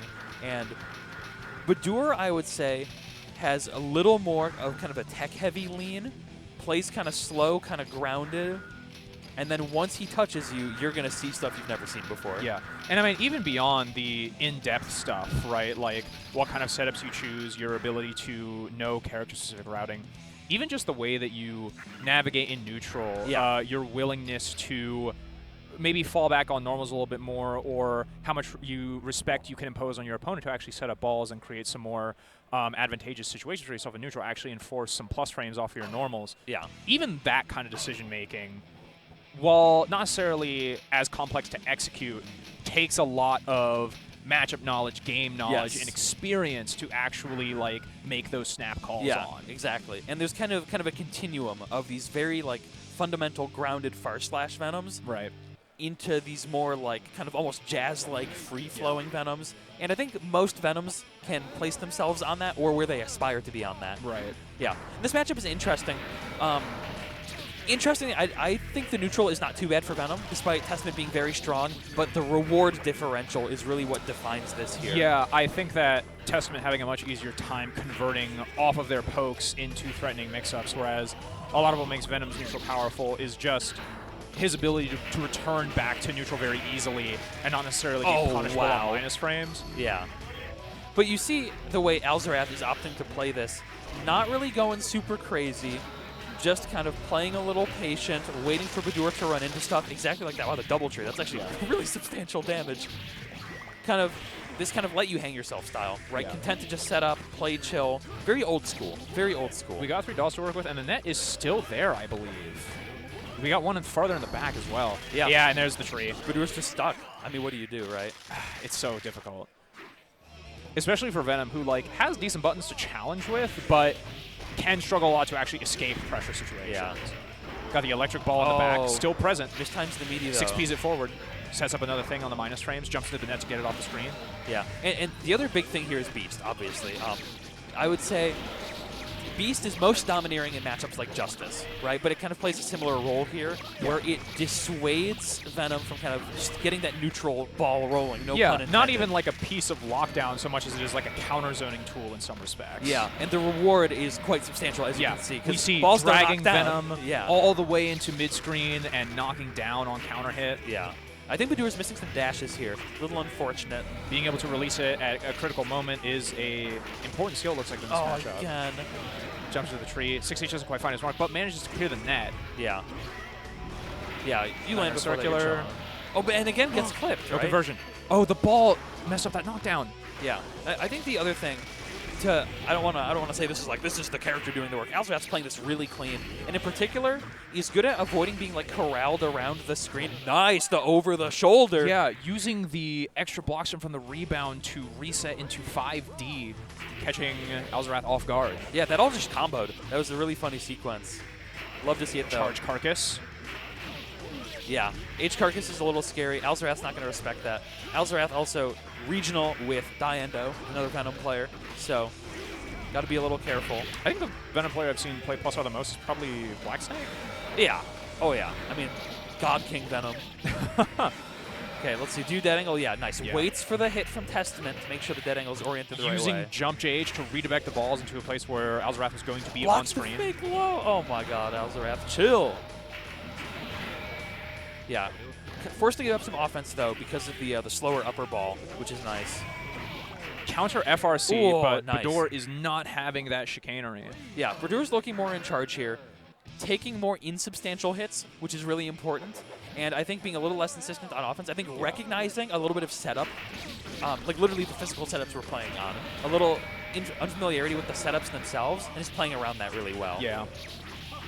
Nice, nice. You block on can't the burst Never that. Come burst on. Venom close out. Even I know that. I don't even play this game. I have like a meme folder on my computer about that. And Don't block Venom close out. Or don't burst Venom close and out. I'm not the type of guy to keep meme folders. Another over the shoulder. Nice confirm. Oh, drops it. Still plus. Yeah. Stuffs the 2H. Yeah. Nice anti-air. Dubious curve. Blocks the Have it in the back. Oh, but yeah, tries to. You can't scramble against that setup. So the thing about plus R Venom, basically every setup is K-ball or K-ball plus. Right. And by plus I mean either it's K-ball into another K-ball or K-ball with a conversion. Right. That's basically how all of his mix-ups work in this game. And you got to be kind of aware of what else Venom is threatening with after that initial mix-up. There's a web. You got to respect that. Gets opened up low after blocking the EXE base, dragging them into Alzarath. Oh my God, runs into the succubus, just face-checking the demon. Sometimes you got to face your demons. It's true. Not that one, though. I don't know. I'd be pretty scared of doing that. Yeah, get her away from me. Yeah. Nice, simple knockdown with 2D. Nice. Super late hit on the ball into force break, mad struggle. This conversion is crazy. Oh my gosh. Yeah, destroying the fuzzy guard timing. Yeah, and you can see Badoor's trying to play around kind of the typical block timings now, but gets clipped. Tree finds its mark, but doesn't actually carry momentum for long. And again, just look at what Beast is doing to this matchup, right? Badoor's taking all these stray hits. Stinger manages to bail him out in that situation, though. Still managed to trade. Okay, we're cursed again. Yeah, we're cursed. I think. Watch out for the succubus. Al's just gonna play chill, right? Wait for the harassing curse to do after the block Stinger. Oh, Badoor, now you're in jail. Yeah, you're stuck there. You got the crow on you. Back EXE beast is behind you. Simple check with 2S at round start, though. Yeah, nice backdash. Got the fortune set up. I didn't even see them set up the tree. That's crazy. Yeah, the corner situation especially is a little awkward because the tree will activate a little more forward than you think. Just jumping away from the EXE beast. Yeah. Still in the back, but manages to avoid it. Yeah, there we go. And you can see going for kind of more forward-moving setups to try and get out of the way of that beast, which is setting really up one important. thing, and then instead of like charging a stinger behind it or dashing up just a little bit, they're actually jumping forward to avoid the beast on the ground. Yeah, and I appreciate Al's willingness to focus on getting curse up. Oh no, that's a little scary. Yeah, tactical arch gets hit. Wow. All going Badoor's way all of a sudden. Oh, this is a problem, though. Yeah, okay. Big conversion, especially with the poison damage tacking up. The fact that Alz is not opting for these giant conversions literally just saved Badoor's life. Because I think there was, with a little elbow grease, that could have killed.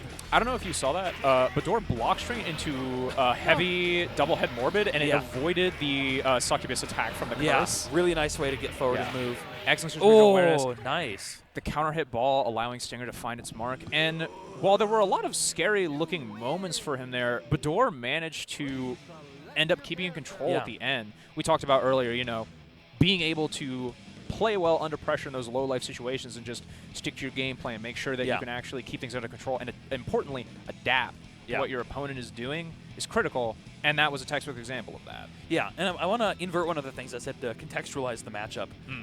Obviously, Beast is very important for keeping Venom from setting balls, and the trades are very good, but the damage differential on H Stinger versus Beast is quite substantial. H Stinger hits hard, and Badoor was often doing like ball and Stinger. Right. And so I've done the number crunching about Venom's damage. Because, of course, we have the calculus. If you go to Dust Loop, by the way, I'm going to shout myself out. If you go to Dust Loop combo section for Venom, I wrote that. Check it out. It's pretty contributor, swag. a rare breed. Thank you for your service. I got you. But particularly, H Stinger and balls pulled by H Stinger are like the vast majority of Venom's damage output.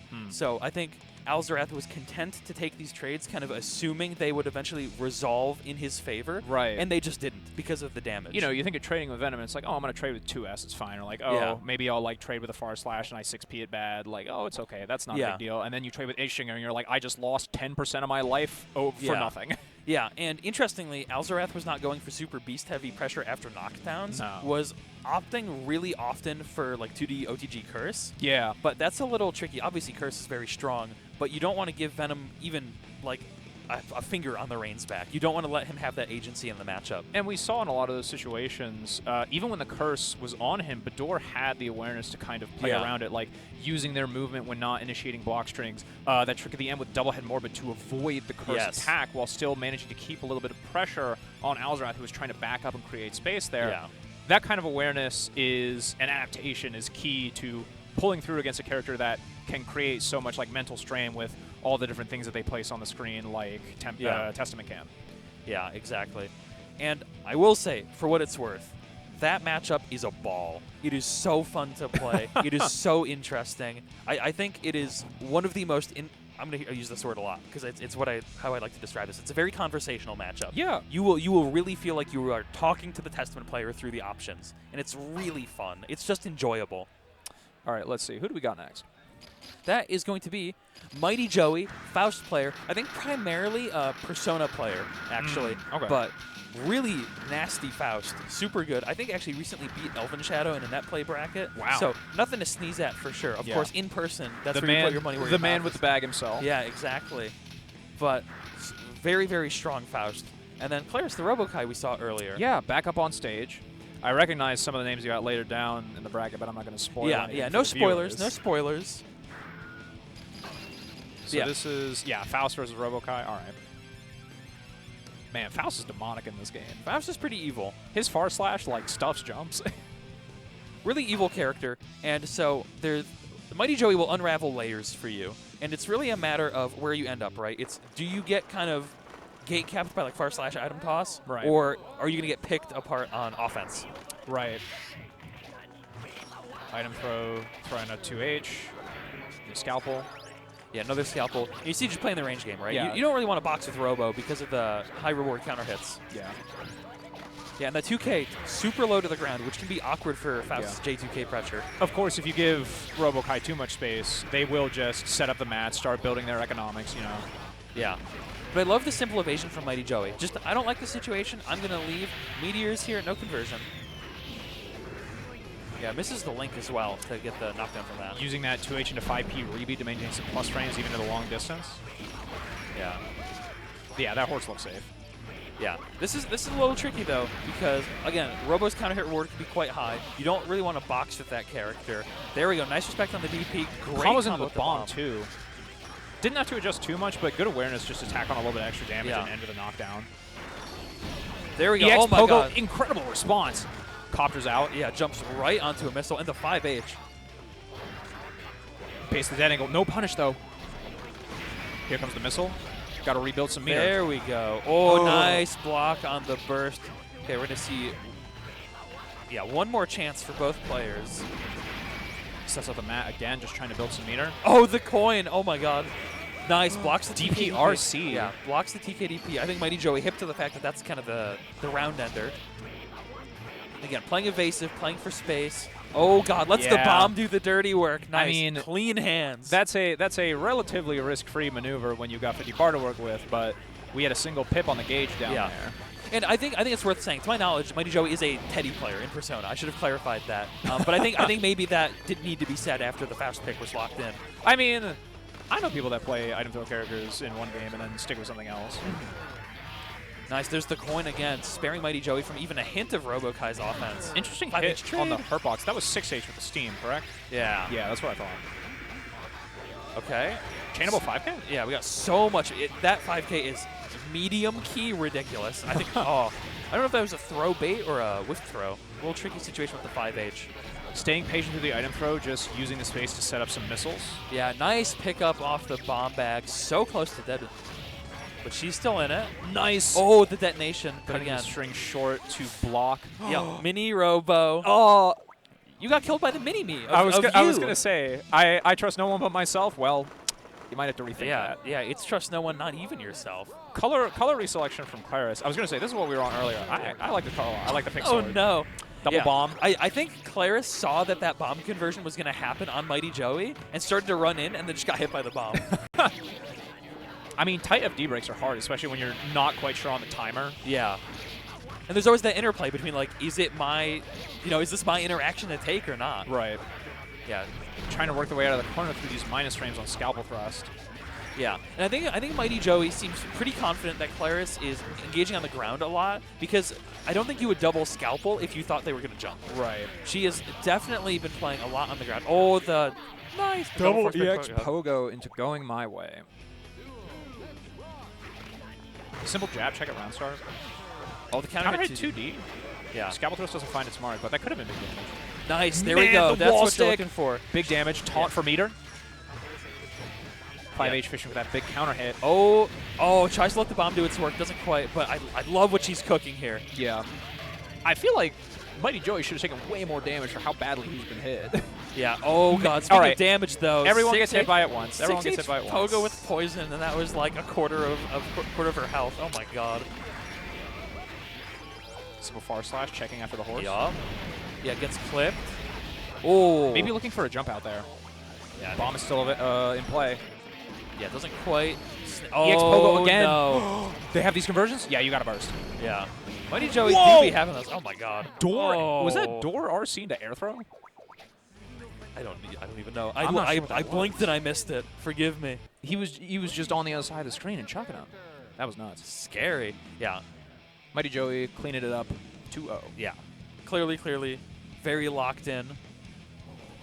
Yeah, MightyJoey's a beast. We had some nice item throws that game, too. Mostly, I think the funniest thing about that set was the amount of time that the bomb came into play. Like, I feel like normally you see the bomb and you're like, all right, Faust is like maybe going to try and run in and like FDC and then throw love behind this. None of them were worried about that. They were swinging it. They were trying to combo off it, just like create as much chaos surrounding this as possible. They were willing to initiate that risk, right? Yeah, definitely. And I think MightyJoey seems to play more to like let the items kind of inject chaos into the round. Obviously, to some extent, that's inherent. But MightyJoey was really willing to just like, here's what I'm throwing. You figure it out. Yeah, good luck. Yeah, good luck. See ya. Oh, and who do I spy coming up next on the stream? We have a familiar face in JackWachter, but also one and only Fu. Oh. The cerebral Heian player from XVII, also a beastly Potemkin. He's just so good at Guilty Gear. He's so good at Guilty Gear. Fu's good at the video games. One ECT, I believe made second at plus R. And then one XVII ECT. Incredible player. I mean, excellent at all aspects of the game. I am having difficulty even pinning down a style besides trying to carry their momentum as far as possible. Their character selection is always focused around, all right, sure, I got to work a little bit hard to get in. I got to scrap with some people who do some demonic stuff in neutral. But when I touch you, you're going to regret ever having sat down on the other side of the setup with me. Very cash-out driven, but for some characters, that can become a crutch. Or some players, I should say, that can become a crutch, right? Where it's literally like, there's not much going on until they touch you, and then you die, and it's like, okay. Yeah, but Fu has it. Yeah, Fu balances it brilliantly. Yeah. No dolphins on the setup, it seems. Yeah. I think Fu might have said no dolphins for me, please. If that's all right. Asserting his right to a dolphin-free setup. I'm under enough pressure. I don't need more. Yeah, exactly. But I don't know. I think Fu could take it. I think Fu's prepared. I mean, I'd be shocked if it worked out even if the dolphins were there. Yeah, exactly. I mean, Fu's just a beast. And I think the important thing is, especially in the May matchup, I was going to say, Pot has some very good anti-airs. 6K. Get your dome cracked. Nice. Rolling. Dolphins to cover. Nice. And again, just play and chill. Not scrambling, not working so hard. Fu's going to make Jack come to him. I was going to say, I feel like the Jack you described at the start during the first set where they played is basically a completely different person than the Jack we're seeing right now. Yeah, I wonder if that's just like purely a respect thing. I mean, the close rush with MKayB and then Fu now trying to just meaty 5P. Looking for a backdash. Doesn't quite find the punish, though. Nice. The jump dust. Oh, no. Okay, gets over the Gigantor. I love the idea, though. Okay. Okay, gets clipped. Not a actually, never mind. That was a pretty substantial that was conversion. a pretty chunky conversion. Yeah, I saw the whale, and I was like, all right, that's it, right? And then there was more. Oh, wow. JH on the other side of JD. Oh, it's because Pot. Oh, you're toast. Jack. You know better than to play in the air around Potemkin. Rolled right into his arms. Give him a big ol' hug. Oh, 6H. Nice. Oh, God. I was going to say, I feel like that's got to be close to stun. Probably pretty close. That is slide head finds its mark. Catastrophic, though. And I think Fu has very quickly kind of gotten the read on the fact that Jack is going to be doing stuff a lot of the time. And that's how you punish that, right? You project these giant high-reward buttons that Potemkin is known for. Manages to flick the Hoop Dolphin. Yeah, nice. And also, nice air throw. Nice. Yeah, again, look at this. Begging Jack to do something, right? You want to click buttons? All right, sure. Let's click some buttons. Yeah. Fu is completely playing for the reward differential.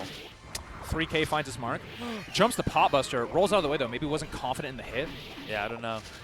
Oh, I think it was assuming that was overhead kiss, but it was just a run-up throw, so got 5H. Slide head finds its mark. Yeah. Slowly working his way in. And we're seeing some good success from Jack trying to force these interactions last. Wow, wake up 5K goes over the 2K from Potemkin. That's actually a pretty smart defensive option. Nice. I mean, if you know they're going to low, just get up with something frame 1 airborne or frame 1 low invincible. Yeah, exactly. Signs of life from Jack. 2S at round start, keep it conservative. Yeah, and you can also see Fu is very quickly assessing when a jump is just like going to go clean over, right? Not even trying to interact, just blocking it out. Man, this hoop's been here for a while. We're at level 3. Level 3? Yeah. Jack has slowed down substantially, which is really nice. I mean, it's getting him a lot of mileage, but also, as we discussed, and negative penalty we just saw on the table. Okay, nice. I believe that was a punish. Oh, nice. Oh, I think Fu is maybe split between baiting the burst and not. Yeah. Read on the Heat Knuckle doesn't quite find its mark. Jack backing off. Here comes the Hoop Dolphin. Yeah, and you can see Jack is just kind of constantly playing to create space, but is about to get negative penaltied. Yeah. And trying to make these Dolphins as difficult for Fu to flick as possible by just setting them off at awkward timings. Just got hit with it. There's the negative penalty. Man, that's the second time this round. Yeah, I think Fu is getting a little too cute with these jump dusts, though. I'm not 100% what they're intended to accomplish. I think trying to clip Jack, obviously, but I don't think it's working out. Hammerfall doesn't quite find the jump in there. Rolling manages to get out of the corner. Slide head FRC. Nice. The Dolphin in the air. Not blocking low. You got to watch your toes. There we go. Oh, it doesn't quite have the air buster. Yeah, it doesn't quite land the conversion. That's really unfortunate. I think missed the FRC, which in turn turned the FRC into a red RC. And then that deprived Fu of the APB. Yeah, we saw the JS, but nothing else afterwards. Yeah, and I think Fu recognized that, but didn't quite adjust in time. So despite the strong start from Fu, a convincing game one from Jack. Wow. Just a little early on that read, though. Nice, though. Love the FRC on the throw. Keep the pressure up. Maybe he was going for a throw. I'm not sure if that safe jump was faked or just a issue with the wake-up timing. Yeah, I don't know. making their way in after slide head. Nice Jack back opting to dash. back up. Oh, hard baiting the burst, I think. Nice FRC. Oh, wow. 2H on a read. No counter hit, though. Difficult to do anything about. Tries to wake up with Judge Gauntlet, but Jack is hitting these meaties, so Judge Gauntlet is not getting out and just blowing a ton of meter. Here comes the whale. 2D doesn't quite punish. It'll punish the 3K, though. Man, just out of range of 2K. And again, we've seen... Okay, yeah, just jumps out of that. Nice, that's nice. Yeah, you don't need all that. 2D finds its mark, so active. Maybe looking for dead angle there? Yeah, but Fu's sitting on 50 now, so you got to mind the possibility of another Heavenly. Oh, God. Roll not quite killing. Yeah, and you have to FD these dolphins now.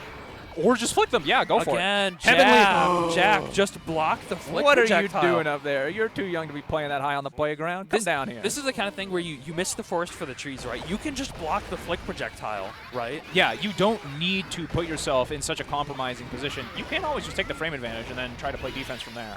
Yeah, and I get it though. Holding minus range versus pot is very scary. Yeah, I mean, you spend so much time keeping this guy out in neutral. Why are you going to let him get in behind his flick projectile for free? Interestingly, not going for the back turn off the throw into the corner. Blocks the rolling, but drifts it back. Hammerfall finds its mark.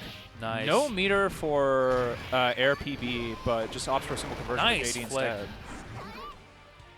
Okay, look, huge stare down here. That is the longest both these players have remained still the entire set.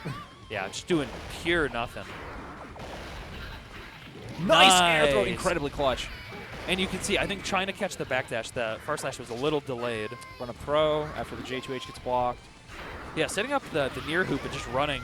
I don't know if I agree with that. Fu's just going to go in, you know? I wonder what that Nice flicker flick. on FD was. Ooh. That might have just been they were flicking FD. Yeah. Some conversion off the 6K. Using JS to try and check the jump Yeah. out, but May has an absurdly tall jump. And I do want to point out, thus far, nary a pop buster has landed. I mean, we've seen plenty of Heavenlies and plenty of air pop buster, but the actual threat of command grab, Jack has been staving off pretty well. That said, if you don't block in the air, you will just get hit by buttons. Yeah, but and we have seen a couple whiffed pop busters, to be fair. Yeah. But I think Fu is quickly mostly become hip in to the defensive situations, though. Yeah, I think Fu has quickly become hip to the fact that Jack is really playing to not get grabbed above all else. Right. Hoop is still behind. Got to watch out for that. Too far to range now, though. Man, 3K clips on the way down. Nice flick. Slide head does not find his mark. Jack starts his turn. Oh, wow. Gets hit backwards air unblockable by the Dolphin. Sure. Using the force break Dolphin to split away from the 2S. Yeah. Nice IB. And Jack is playing evasion so cleanly. I'm wondering why Jack feels compelled to sometimes re-engage on these kind of 3Ks from kind of far away, right? I know it's less unsafe, but Fu's just been sweeping it. I'm not 100% sure what it's Blocks the burst. Nice. That was huge, but you got to carry it forward. Wow. All right, you have offense. Grimy. Jumps out of the corner, blocks the rolling. Into throw. Man, Sure. There's no way.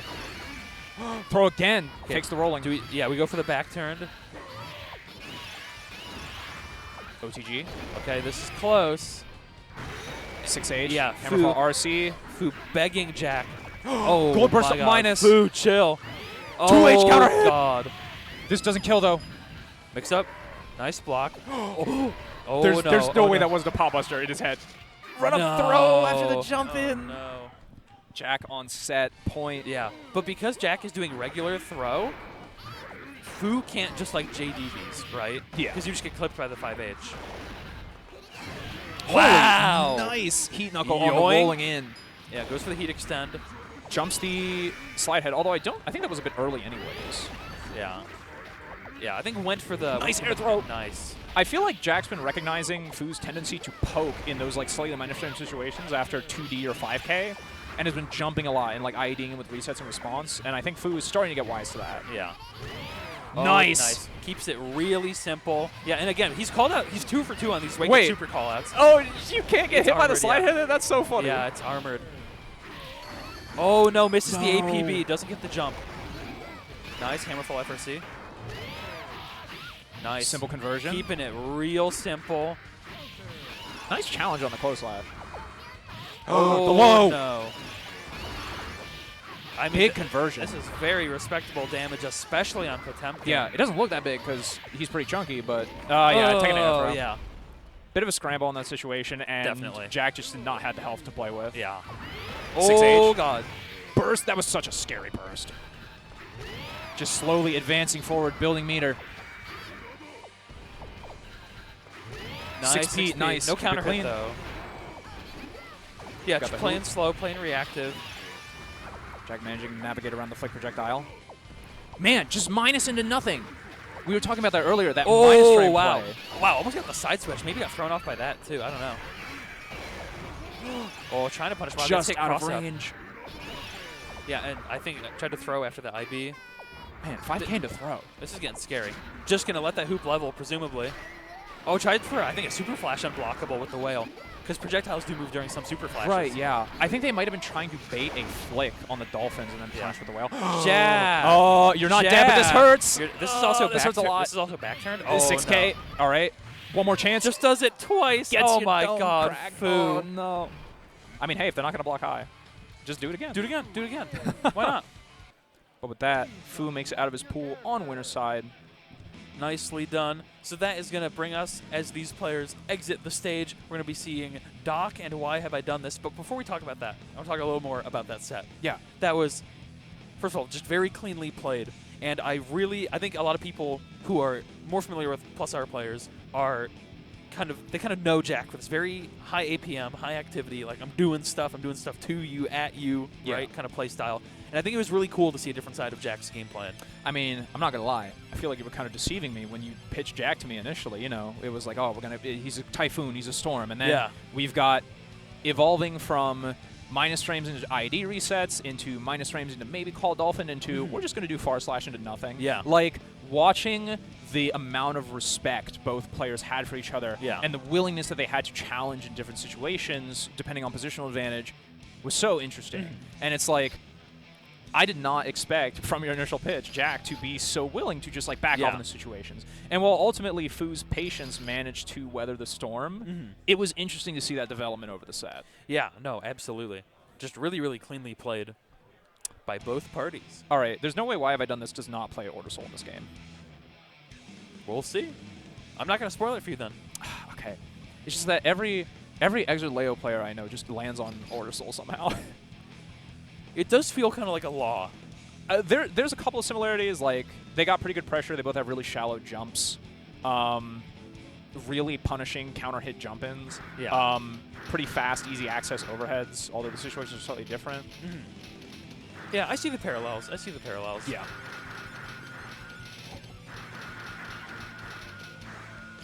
Yeah, and to my knowledge, Doc is a Potemkin player, so we're going to see another pot. We're going to see some more pot. Yeah. If it's jammed, that actually makes a lot of sense, too. You've been pranked. It's not Order Soul. I mean, jam's not that far a cry from Exiled Leo. Obviously, I feel like if you play Plus R Jam, you would just play Exiled Jam, but those characters are pretty different. Yeah, I know, for example, Sweet Jam plays Jam in Exiled, but A.B.A and Plus R, right? A.B.A and Soul. Specifically on the grounds that he finds Plus R Jam to be pretty boring. I mean, I think she's one of the few instances of a character getting harder in Exiled. Yeah, way harder. She's so sick in Exiled, though. But she's pretty cool. Yeah. But, you know, we're here rocking with the Plus R. We got the Incredible Hulk and Black Widow on the screen. What's going on here? Nice air throw. Nice. Holy. Yeah. Scoop. Yeah, destroying that backdash, just waiting for it and punishing. Nice. Oh, wow, just went for it again. Yeah, it's fine. You're not plus enough after that jump in. I'm just going to mash Buster. Nice. Oh, and just plunging from the top of the screen. Man, that's right. Yeah, JD only knocks you down on air hit in this game. On stand hit, it just it's just a hit. Yeah, and on counter hit, you do get conversions, as we saw. Combo to Ryujin. Yeah. Here's a good big hit from Jam. Gets the force break card. Nice. There we go. Doc gets hit. And we're going for a ride. Are you going to spend everything now? Complete role reversal from round one, by the way. Spends everything, gets the force break card. So basically just completely cycling the resource situation. Definitely something that simplifies Jam's game plan a lot is, which card do I pick when I get a hit in neutral? All of them. Yeah, but then, you know, for all that work, oh, no. Potemkin is slightly minus in Pop Busters you. Right. Nice. Just Ryujin's out. Was looking for Buster, it looked like. Into Gigantor. Gets hit. This has got to be close to stun. No. Wow, okay. Oh, nice. Super active JH. Oh, tries nice. to Judgment Knuckle through after the burst misses. Yeah, nice jump on the Judge Gauntlet. Okay. Oh, doesn't quite convert. Very close, though. ID flop kick to get around slide head. You got to be so careful here. Just matching the 5P. Okay. Yeah. Unfortunate. Yeah, that was a quick game in Doc's favor. I think just pure reward differential, honestly. And Jam is very high reward, obviously. Yeah. But Doc was just like, you jumped in, kind of a funky height. We saw the advances that WhyHaveIDoneThis was making to try and actually get hits in on Doc. But the difference in health, the slight reward differential, and just being willing to press first in those slightly awkward minus frame situations ended up taking it home for them. Oh, counter hit on the Judge Gauntlet. No pickup, though. It's a little tight. Counter hit JS. Oh, okay. Bounce off the ground. Dribbled. Yeah. Kind of weird, though. Went to slide head off that. I don't know. Man, goes for force break card after block puffball. The simplest of tick throws. It's not that complicated. You B plus and then you throw them. I don't see why everyone's making such a big deal out of it. Jam, yeah, almost dead. Yeah. Nice backdash. Yeah, Doc just playing for these key moves, making it work, right? Farsa clashing with JD. I'm surprised WhyHaveIDoneThis is continuing to try to interact with Jump Dust because it's ended so poorly previously. Maybe it's a point of pride. It's like, all right, they say I got to stop interacting with this button. No, we are going to challenge this just to prove that they can do it, right? Oh, another Judge Gauntlet. Through the puffball. And you can see, really keeping an eye out for that backdash, though, that 5 you know? Oh, 2S into the scoop. You are a touch away from death. Maybe one more time. I think you could have OTG'd, actually, for the kill. DP through the meaty 5K. Simple conversion. Yeah, you don't want to give... Oh, tech out. Tech out. Air dashing away from the Gigantor. Oh, that was so scary. 5D. That looked like 5D. Yeah, that was. Manages to catch the backdash. Okay. Looks like WhyHaveIDoneThis needs one more good hit. Dash. Through the Judge Gauntlet. Nice. Okay, you block it. Good recognition. Burst of the through gold burst. Oh, puffball. No. Get up with DP. You're punished for it. No. Just sent it on the DP. Not the moment for it. So it goes. I mean, again, I feel like the thing it's kept coming down to is I feel like there's been two themes of this block, you know? One is the conversation, the give and take, the flow of responses that people have for each other. We saw it so elegantly in that Fu versus Jack set, the way that their responses developed and they were forced to change throughout the set. And now we're just going to do 5P into Pop Buster in Doc versus WhyHaveIDoneThis. Those high-pressure situations, sometimes you don't really need a new answer. If your opponent is stressed and you think that you can just out-risk reward them, then that's fine. Go for the thing that will kill them. Don't over-rotate your options, right? If you know it works, just do it. Just do it. Just hold this ad break. Thanks for sticking with us. We're going to throw some more at you. We'll be back in a little bit. See you soon. Friends, welcome back to the 17th gathering of the annual Winter Midwest celebration of all things Guilty Gear and fighting games. We are back diving right into more plus our pools. My name is Glage. I'm here with the homie Raph. Good to see you, sir. Good to see you, too. It's been a fun day so far. We're already in the afternoon of day number 2. Yeah. And it's been nothing short of amazing as plus our action has been going off all day strong, and we're going to get some more amazing pulls actions. Yeah, we got some names in these brackets coming up for you, so there's going to be some really interesting matchups, probably some upsets here and there, as there tends to be in plus R. It's always fun watching this game played live at the tournament level because it's old. It's old school. There's no input buffer here, my friend. You're going to see drops, going to see mistakes. How good are your scrambles? How good is your adaptation? Got to be on point, and, you know, plus R damage is plus R damage. Watch your head. Wildly crazy game, but despite being old, this is one of the few games that's really special in the way that it's a battle between the old guard and the new blood, as the last few years of rollback plus R, finally seeing those players that picked it up in that era really sharpening their swords, becoming major threats. Yeah. But we still have a lot of the old heads coming through to hold it down for our generation and really make it an amazing battle between kind of both sides. Yeah, we've been talking about it with a lot of people here this weekend. Plus R has the most interesting gap of player ages. It's like you're either 24 or younger, or you are old and decrepit like myself, 40 plus, ready for the senior dinner special. And it's so cool because those interactions, we've seen evolutions in play style we never thought we would see with a game this old, and adaptations by older players and newer players. So lots of new tech, lots of new stuff to show off, and of course, one of the most expressive fighting games you will ever watch. There are so many ways to use your meter, so many ways to manipulate your character in your own way. Like I say, there's so many characters in Plus R that you can take 8 Venom players, line them up side by side, and you're going to watch 8 different play styles. Exactly. Every match is going to be a blank canvas that both players are going to paint their portraits against. In our first one, DaPrince versus Snap, Testament versus Axel Low, and already jumping right into it. Testament a threat at every range, at any point. Let's see how well Snap can play this like actual range game and start their game plan. Yeah, most Testament players will say this is actually one of the matchups they don't feel like they have a significant advantage in, just because Axel has a lot of ways to clear out the screen pollution with those long-range pokes. But once you get knocked down, you're just like the rest. And now, hold the corner, and what comes with the pressure? Already a little bit of a force break just to try to get Testament and the curse off, which works out there. Finds 2H. Again, the throw on the Warrant, get that counter out of here. Yeah, beautiful read there by Snap to not go up, go right into the Warrant. That is a frame 2 counter, friends. You have to account for when play Testament. Point blank on the unblockable, putting DaPrince down to his last little bit of life, and the Warrant too early. Snap goes up 1-0. That's okay, 2 for 2 on baiting out and punishing the Warrants already. Yeah. Snap finding their groove. Once they get their knockdown, they can put it on Testament, who doesn't really have tools to push Axel off. And right now, I like this from Snap with the whiff fire. Drop there, could have been a big confirm. All right, 2H is through, but nothing afterwards. Gets punished for the trouble and grip. See Snap really committing to being like, I think you're going to warrant a lot. And that really is one of those first level checks you got to do against Testament. Do they like to warrant, or are they going to be patient? Are they going to try and play some more legit defense? Right now, Snap kind of holding their own, waiting for their turn. I like that. Nice little life lead. Yep. Don't try to overextend yourself, but there's a throw, and there's a miss on the throw combo. Wake up super. Right. Big damage from there, and then a little mix-up. Cute. Yep. All right. Got the poison out. Got a force break skull. We're going to cover screen. Overhead hits. Baits the burst nicely, and now does he have enough? Takes the knockdown, just opts for the mix-up. Poison is out, so Snap has a little breathing room, but gets caught by the low and was running out of tension to FD there, so DaPrince evens up 1 game apiece in game 1.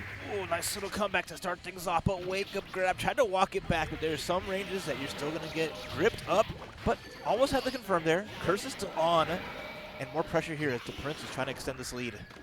Yeah, of course, Snap wants to get a hit, get that curse out of the way. Does outlast it, and now we go back to a neutral game. Ooh, Gravedigger gets out of the corner. Very nice going in. All right. I see. FRC's on point. Yeah. A little early on the juggle for the 6P, but has a net out there, protecting the screen, holding the corner. Snap trying to take the turn back. Gets knocked down by the 6H. Snap, kind of a rough spot here. Do we have the confirms? Almost. Not quite. Low drop, but we get it right back. All right. Yeah, Curse just keeping that pressure going, and Axel in the corner having a rough part because your advantage of those long-range normals don't really exist when your back's against the wall. Yeah. Not a lot of fast-paced normals to kind of fight it out from that situation. So nice turnaround for DaPrince, taking that first game. Yeah, one of those things Axel really has to account for is, yes, has the ability to kind of take care of screen pollution, but you get backed up, you don't have room to actually extend that chain. It's a lot harder to play defense. And now already cursing in the corner, and we're going back to the mix. See how well their defense can hold up. They've been blocking those overheads pretty well off that 6P. I like that a lot. Whereas DaPrince, okay, reversal too heavy, and the clash frames from downtown. All right, gets caught by XVII. It's going to go right in. All right, decides to delay it. Just going to hold screen. Wow, goes up with Goldberg, spending all of it to control the screen, but Snap comes out ahead, and now on the life lead. I like that force break a lot from Axel, really fast, going to clip Testament at that mid-range, but DaPrince gets the burst from Snap, who's maintaining a small lead, a light punish on Warrant, big jump in, and avoids the Rashosin, no one block for you. Not a massive punish, but does take the cornerback, but just does it again. Wow. Real passivity there from DaPrince. Snap picked up on it and said, I don't think you're going to move. Hey, some people want a command grab from full screen, no problem. And let's see if Snap can close out. They did pretty decent that first game, just couldn't get the win. Yeah, we're seeing DaPrince get a lot of hits. Like, there's a lot of connections, but not a lot of full confirms yet. We're not seeing those big, long combos into the good knockdown and EXEB Stokie. But right now, sets the force break stall, accidentally takes the corner, but it works out, gets the curse, and now Snap back at range. The Crow is harassing. The Succubus is out, but we escape. Curse is off, and now near the corner, what's the game plan? Okay, not just about the second overhead, but the Melody Chain going to get a little bit of a launch, and now it's Testament's turn in the corner, eating a chunk of damage, no follow-up. Might have been baiting Warrant once again. This time, DaPrince opts to just yoink him off the ground, but back into the corner once more. No punish on, wow, good patience there to not get hit by the gold burst. We got a punish? Oh, no.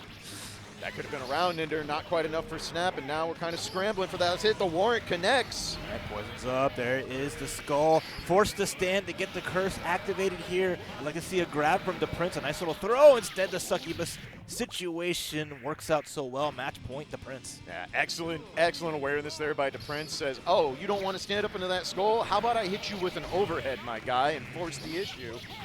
So a nice start there, but Snap has earned the corner. Accidentally goes in again. Seen that twice now. Yeah, that was a whiff throw there with the forward heavy coming out. But DaPrince, all the screen real estate, gets the jump. The Beast didn't force the combo. And nice block on the force break, but a big jump in from Snap. Another drop combo there. Nice Wow. pickup with the 2K. Okay, seeing some confirms. We got the knockdown. We do. Sets the net. Little early on the overhead, just out of range. And again, gets unblockable for the trouble. Pretty even here. Going Okay, for the it. The RC. classic. No RC, really? Wow. Yeah, All right. Shade the digital watches not working Yeah. out, and the bite trade.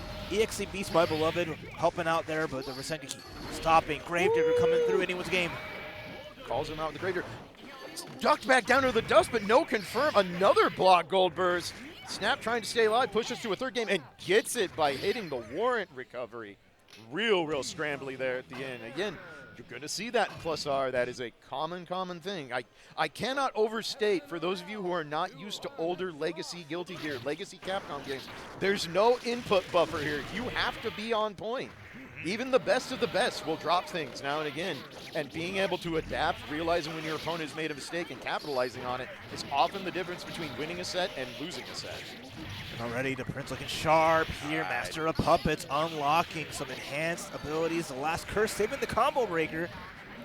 And then just Beast is there. This is a tough spot. Snap just under insurmountable Doesn't pressure. want to try and air dash out. Knows the big tree is sitting there holding down all the screen real estate. And once again, DaPrince on match point. First time we see Master of Puppets come out, turns into an easy victory. One of the best win conditions in the entire game. All right, again, escapes out of the corner with nice little air dash. Tags the Warrant there. Let's see if Snap can just put on this pressure, but crushing heavy. Yep, uses the iframes to go through and earns the burst. And DaPrince looking pretty good, but back in the corner now. What's the play? Air dash back. Looks like catches with the forward heavy. Oh, that could have been a big confirm, but not able to get there. Catches with Resho again. If that keeps working, keep throwing it out. I want to Yeah, see that absolutely. from Snap. Just Look- keep force the situation from DaPrince there. A lot of meter here. I expect maybe a dead angle soon, but it's anti-air, 5K. Nothing big. Okay, catches him standing up. Looks for the Warrant teleport to catch cross up. Nothing doing. Snap being very patient, but having a hard time getting offense, and the super's going to connect. That poison's going to tick down real fast. The overhead, this might be enough, not quite. Chip at this point. Yeah, Little has to thing. empty everything. Yeah, the Dead angle. One No of good. the most obnoxious things about EXE Beast. It messes with dead angles, something fierce. Sometimes you turn around dead angle the wrong way. Oftentimes Testament's not actually in range to make you eat the dead angle. It's what makes EXE Beast one of the most scariest projectiles in the game, and frankly, some of the best Oki you will see in any game ever. Absolutely. Yeah, just seeing that, like, doesn't go away. You can't hit it away, knock it away. Doesn't matter. Set it in, forget it, and such a good little checkmate there is, you know, holding onto the meter resource at the length for Snap didn't work out, but DaPrince did pretty good there. Won that set. Nice 2-0 to move on in that winner's bracket. Again, this is the pools. Yep. We got a lot of 4 great pools throughout this block with a lot of great players all throughout. We're going to start out with some of the lesser knowns as we work our way up to some of the big dogs that are holding down the scene super well here. Yeah, of course, everybody looking to punch their way into top 48, which will be starting not long after this set of pools. I do believe this is near our final block of pools, and then it's really going to heat up after that. There's so many names in this bracket, just like there are every year at 1000. Absolutely. That's the cool part. You want a bracket full of killers, just look for the name Guilty and Gear at Faustings. You will find them. Even if you don't want to, they will find you. The whole half of this ballroom is just the Guilty Gears, all hand in hand. Yep. Having different people but sharing the same space, and it's always really fun to celebrate that and see that. But Plus R definitely is today is going to be all the way through, so we're going to finish today as well. Excerpts all tomorrow, so look forward to that if that is your more slice of the Guilty Gear pie. And then there's Strive all throughout the whole weekend, so nothing short of just any kind of action if you like modern, classic, or right in the middle. If you had told me back in the early days of this event 17 years ago that one day we would be streaming 3 mainline Guilty Gear games all as main events at a major, I would have looked at you like you were a crazy person. It's so cool. It's so cool to see. You don't see this for other franchises at all. Like the Tekkens, the Street Fighters, Mortal Kombats, they don't share the space like the Guilty Gears do, and it's really a testament, no pun intended, to just the community itself and the appeal of the games. And we have to give so much credit and love to the staff at I love that smear frame. That Spatulator was great. That's sick. All the credit and love to Arc System Works. They did not need to go back and reallocate these games with high amounts of resources to make rollback work. But they did. They took the time, they made it right. And to this day, it is hard to beat the online experience of Plus R. It doesn't get much better than this. But we are back into it. Robo versus Millia. This is not a matchup you get to see very often. What are you looking for if you're Robo in this, Raph? I mean, you are looking for just... I mean, like any matchup against Millia, you don't want to get the knockdown. You want to avoid her just running over you, but it's always hard. Robo-Ky is not really the anti-air character except for having some meter in the DP, but even then, that's unreliable. So I feel like jump slash from Defi is going to be a big threat. Defi, one of the best uni players, coming out here showing off in some Plus R, and then our opponent, Munchyjr, big ups to one of the funniest video makers the Guilty community's ever seen. Absolutely. All right, nice DP going in. And yeah, I'm on board with you there. Like, obviously, you don't want to get the knockdown. Robo does have one little caveat in the fact that he does have delayed wake up, which Millia has to account for on the Oki. And if there's one place in this matchup Robo does have the advantage, Robo going to hit a lot harder than Millia does off those stray conversions. Absolutely. And already there, Munchy looking pretty good here. 2D. Nice DP with the meter. You got to respect it. And it has an FRC. Even if it's blocked, you're going to have no problem getting out of there. You want to make sure Robo-Ky drains their meter before that becomes a factor. Yeah, for those of you who are not super familiar with Robo, has a very unique meter mechanic. He has to build meter just like you would tension, but most of it comes from laying down that energy mat you see there. The more meter Robo has, the higher level his special moves are, but all special moves also consume meter and build that heat gauge. This is a character with a lot to manage. Okay, there's a throw off the Slidey, who was Defiant's turn, but they did not take it. There is the level 3 missile coming through there, and the level 3 horsey counter hit off the wall. Could have been ending there, but it's fine. Too heavy. Saving the day. It's coming back down. Watch out. Yep, it's coming back. Oh, was it? Oh, maybe it must have leveled down to 2 at the last second there. I thought that was a 3, but nonetheless, Munchyjr, pretty convincing first game there. Fun stuff there. We'll see what Defi switches up Really? to. The Anji. So this is Really? in your wheelhouse here. Let's see what we got. So most Anji players will tell you this matchup isn't bad, but boy howdy is it obnoxious. Robo is really good at disrespecting Butterfly. Fujin is not incredible in this matchup. You got to commit to a lot of preemptive 2S. You have to be very zone heavy. You have to pick your spots because Robo's really good at just like that. Perfect example. Normally Fujin, a good call out there. See if your opponent knows what to do with it. Or says, nah, I'm not interested. I'm just going to go right through here. And here's the big problem. Anji has the worst guard balance in the game. And Robo, for all the things Robo may not excel at, he is very good at cranking guard gauge. Yeah, a little tough here. Definitely got some small opportunities. Hasn't really made much from it. Looking like a little, still a little early on the Anji. And yeah, Munchy, not quite sure of the conversions, the routing just yet, and you need to make those count, especially in this matchup. Anji has good average damage, but I would not call it above average plus R damage, and has to commit to meter most of the time. You're going to need to use Force Break Green to really make it count. Trying to poke with 5H, which is tough to do in this matchup due to 6P, Far S. They just kind of stomp on that move. Really want to be looking for more 6S and 2S out of Anji in this matchup. All right, we get a Fujin. Okay, get a little bit extra hits, finding a little something there, but still off-road, eats a missile to the face. There's the cross and the dust. This is almost overheating on Robo-Ky, so it's good damage, big block stun, and all this meter for Munchy means that it can just go crazy. Yep, does exhaust the steam and gets the command grab. Got a full bar meter too early because it was a level 3 actually, but still in good shape. And Munchy on set point here. Starting to freeze out just a little bit. You know the meter, the horse gets finally counter hit. DP on wake up block level 2. Not gonna be as strong. And now best chance for Defi here. Looking a little bit more like a Strive Anji with some of the gameplay we're seeing there. I was going to Just a say bit the of it. same thing. It feels like maybe a little bit more familiar with the more modern version of Anji. He was just not quite recognizing those big confirms yet. Getting a lot of hits, but just not cashing them out.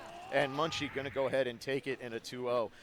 Honestly, Defi got more hits there than not, but they just weren't cashed out. And if you don't clean your plate in plus R, you are putting yourself in peril. Oh, absolutely. I mean, you're playing against really one of the funkiest characters in Robo-Ky, understanding like how to deal with all those caveats.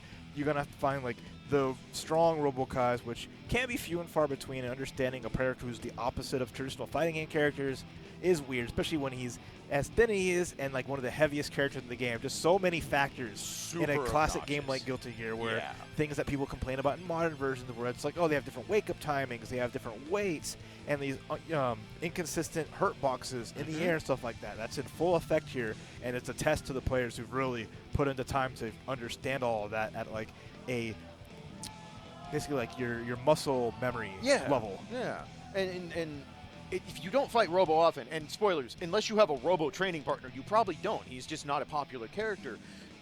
You know, when you play fighting games, obviously you're very cognizant of everything. You're looking your meter, their meter, life totals.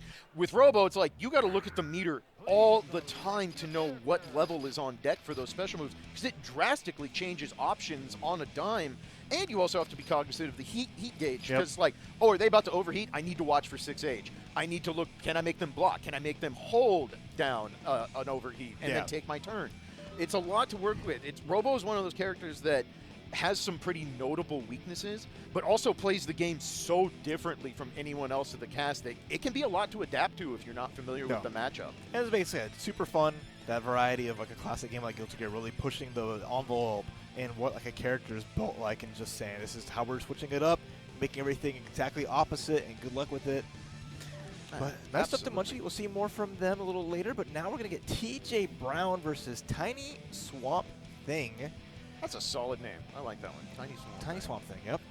So, yeah, we're starting to get a little further out into that winner side of the brackets. We got some more good names coming in here to do some damage. I'm excited to see who TJ Brown and tinyswampthing, who they represent here. Yeah. I expect to see most of the cast as for a +R tournament here at the size of Frosty Faustings. Most everyone's going to be represented. It's one of my favorite parts about this being a Guilty Gear centric event is you'll see players for the first time, right? And it could be their first event ever, or they may have been grinding online tournaments for 2 years. You never know, and that's always so cool. Like, I love getting introduced to new players that I don't recognize from the scene, because you never know when you're going to see something new. We've seen so much innovation in this game over the last 3 years. Characters have gone through complete revamps in how they're approached, how their win conditions are looked at, and some characters have turned from, kind of a butt of a joke of the game into, oh, maybe this was a mistake. And by maybe, I mean, where's Patchy? Where's Patchy? I just want to talk. I just want to talk. I just want to talk to him. I mean, there's a long history of putting boss characters inside of a fighting game, or the special unlock characters. Age before DLC were looked at and balanced. We have the Wild West. Yes. Where you have like your ST Akumas, your Cliffs and Justices. They truly don't make them like this anymore. No, they don't. When you sign up to play +R, you are admitting one thing loudly and proudly. You are a sicko. And we are all sickos, and we are happy to do it. We love it. But you have to be willing to punch the entry ticket. You have to be willing to slap on that wristband, being like, yep, I'm here for the grimy stuff, and you will get it. You will give and receive it. Absolutely, in spades and then some. So our players are finally on the correct sides of the setup, maybe. They're trying to figure it out. Yep. So give us a second here as they're sorting, getting that adjusted, because it's tricky. It is tricky. We do play +R on PC. It is one of the only games run on PC because this is the definitive version of the game. It has been since the rollback update. But as you all know, PCs for tournaments is even if it's all the exact same model, if you've ever worked in IT or even tangentially known anything about IT, there's nothing assured about that. Do you know how many converters and controllers and setups come through these halls? Like everything built inside there, different USBs, whatever the case may be. So it is a tricky testament to just how PC setups can be so beneficial. But again, there's like you mentioned, it's a rough road. That's why we default to console. But we get the fist bump. But it's cool. We make up for it by this being one of the fastest games you could ever watch. All right, Faust coming up, and TJ Brown with the Testament here, picking the Testament. So I like to see that, representing the character, looking like a Jew.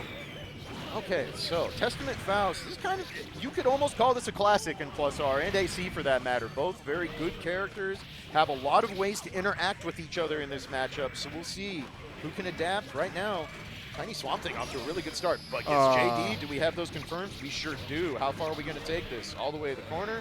Set up the mix. Overhead. Yep. Confirmed again. Very nice. Got our extensions down. We're going to get like these knockdowns from the Master of Puppets. Only going to get the one power up, but still, I mean, able to keep Faust in this corner engaged. Badlands comes through the tree. OTG. Like it. I wondered if that's what we were setting up. Do the one hit, FRC it to set up the net, and then crossover into the big tree. Very nice conversion there from TJ Brown. I like it. And you abusing the crouching heavy, that vulnerability there, and the air dash to block the overhead, and then found the spot to get over the pogo. That was a nice reaction. That was a point blank forward heavy from Faust. TJ Brown standing up and looking pretty solid here, but we do get in. Faust has cornered himself once again, though. All right, let's Going My Way rip, and we are back in the mid-screen. Do it again. What's the mix? Oh, try to unblock instead. I love that. Go for the super, hold it, get the throw. Wow, and very look at this. smart. Big damage. Really smart recognition from TJ Brown. Goes, oh, I'm just going to leave this here, and then we're going to set up the mix, get the poison, and now tinyswampthing down to the last sliver of life, running out. If he does poke out, okay, a little bit of life. Little early on the meaty overhead, gets swatted, and TJ Brown takes game one. Okay, no, it's not even just like the combo choices from TJ Brown and the awareness. It's like knowing when to press buttons and mash. Yeah. Like saying, like, I can recognize the situation. It's not a real string. The pressure is fake. Finding those gaps, making it work, playing really fast. TJ Brown looking super strong here. There's a scalpel pull to start things out, and a drill comes through. But again, crouching heavy, just denying Faust pressure. Yeah, and rough burst. You got to be really careful with how you burst Testament on those nets, because they just kind of solve it for them.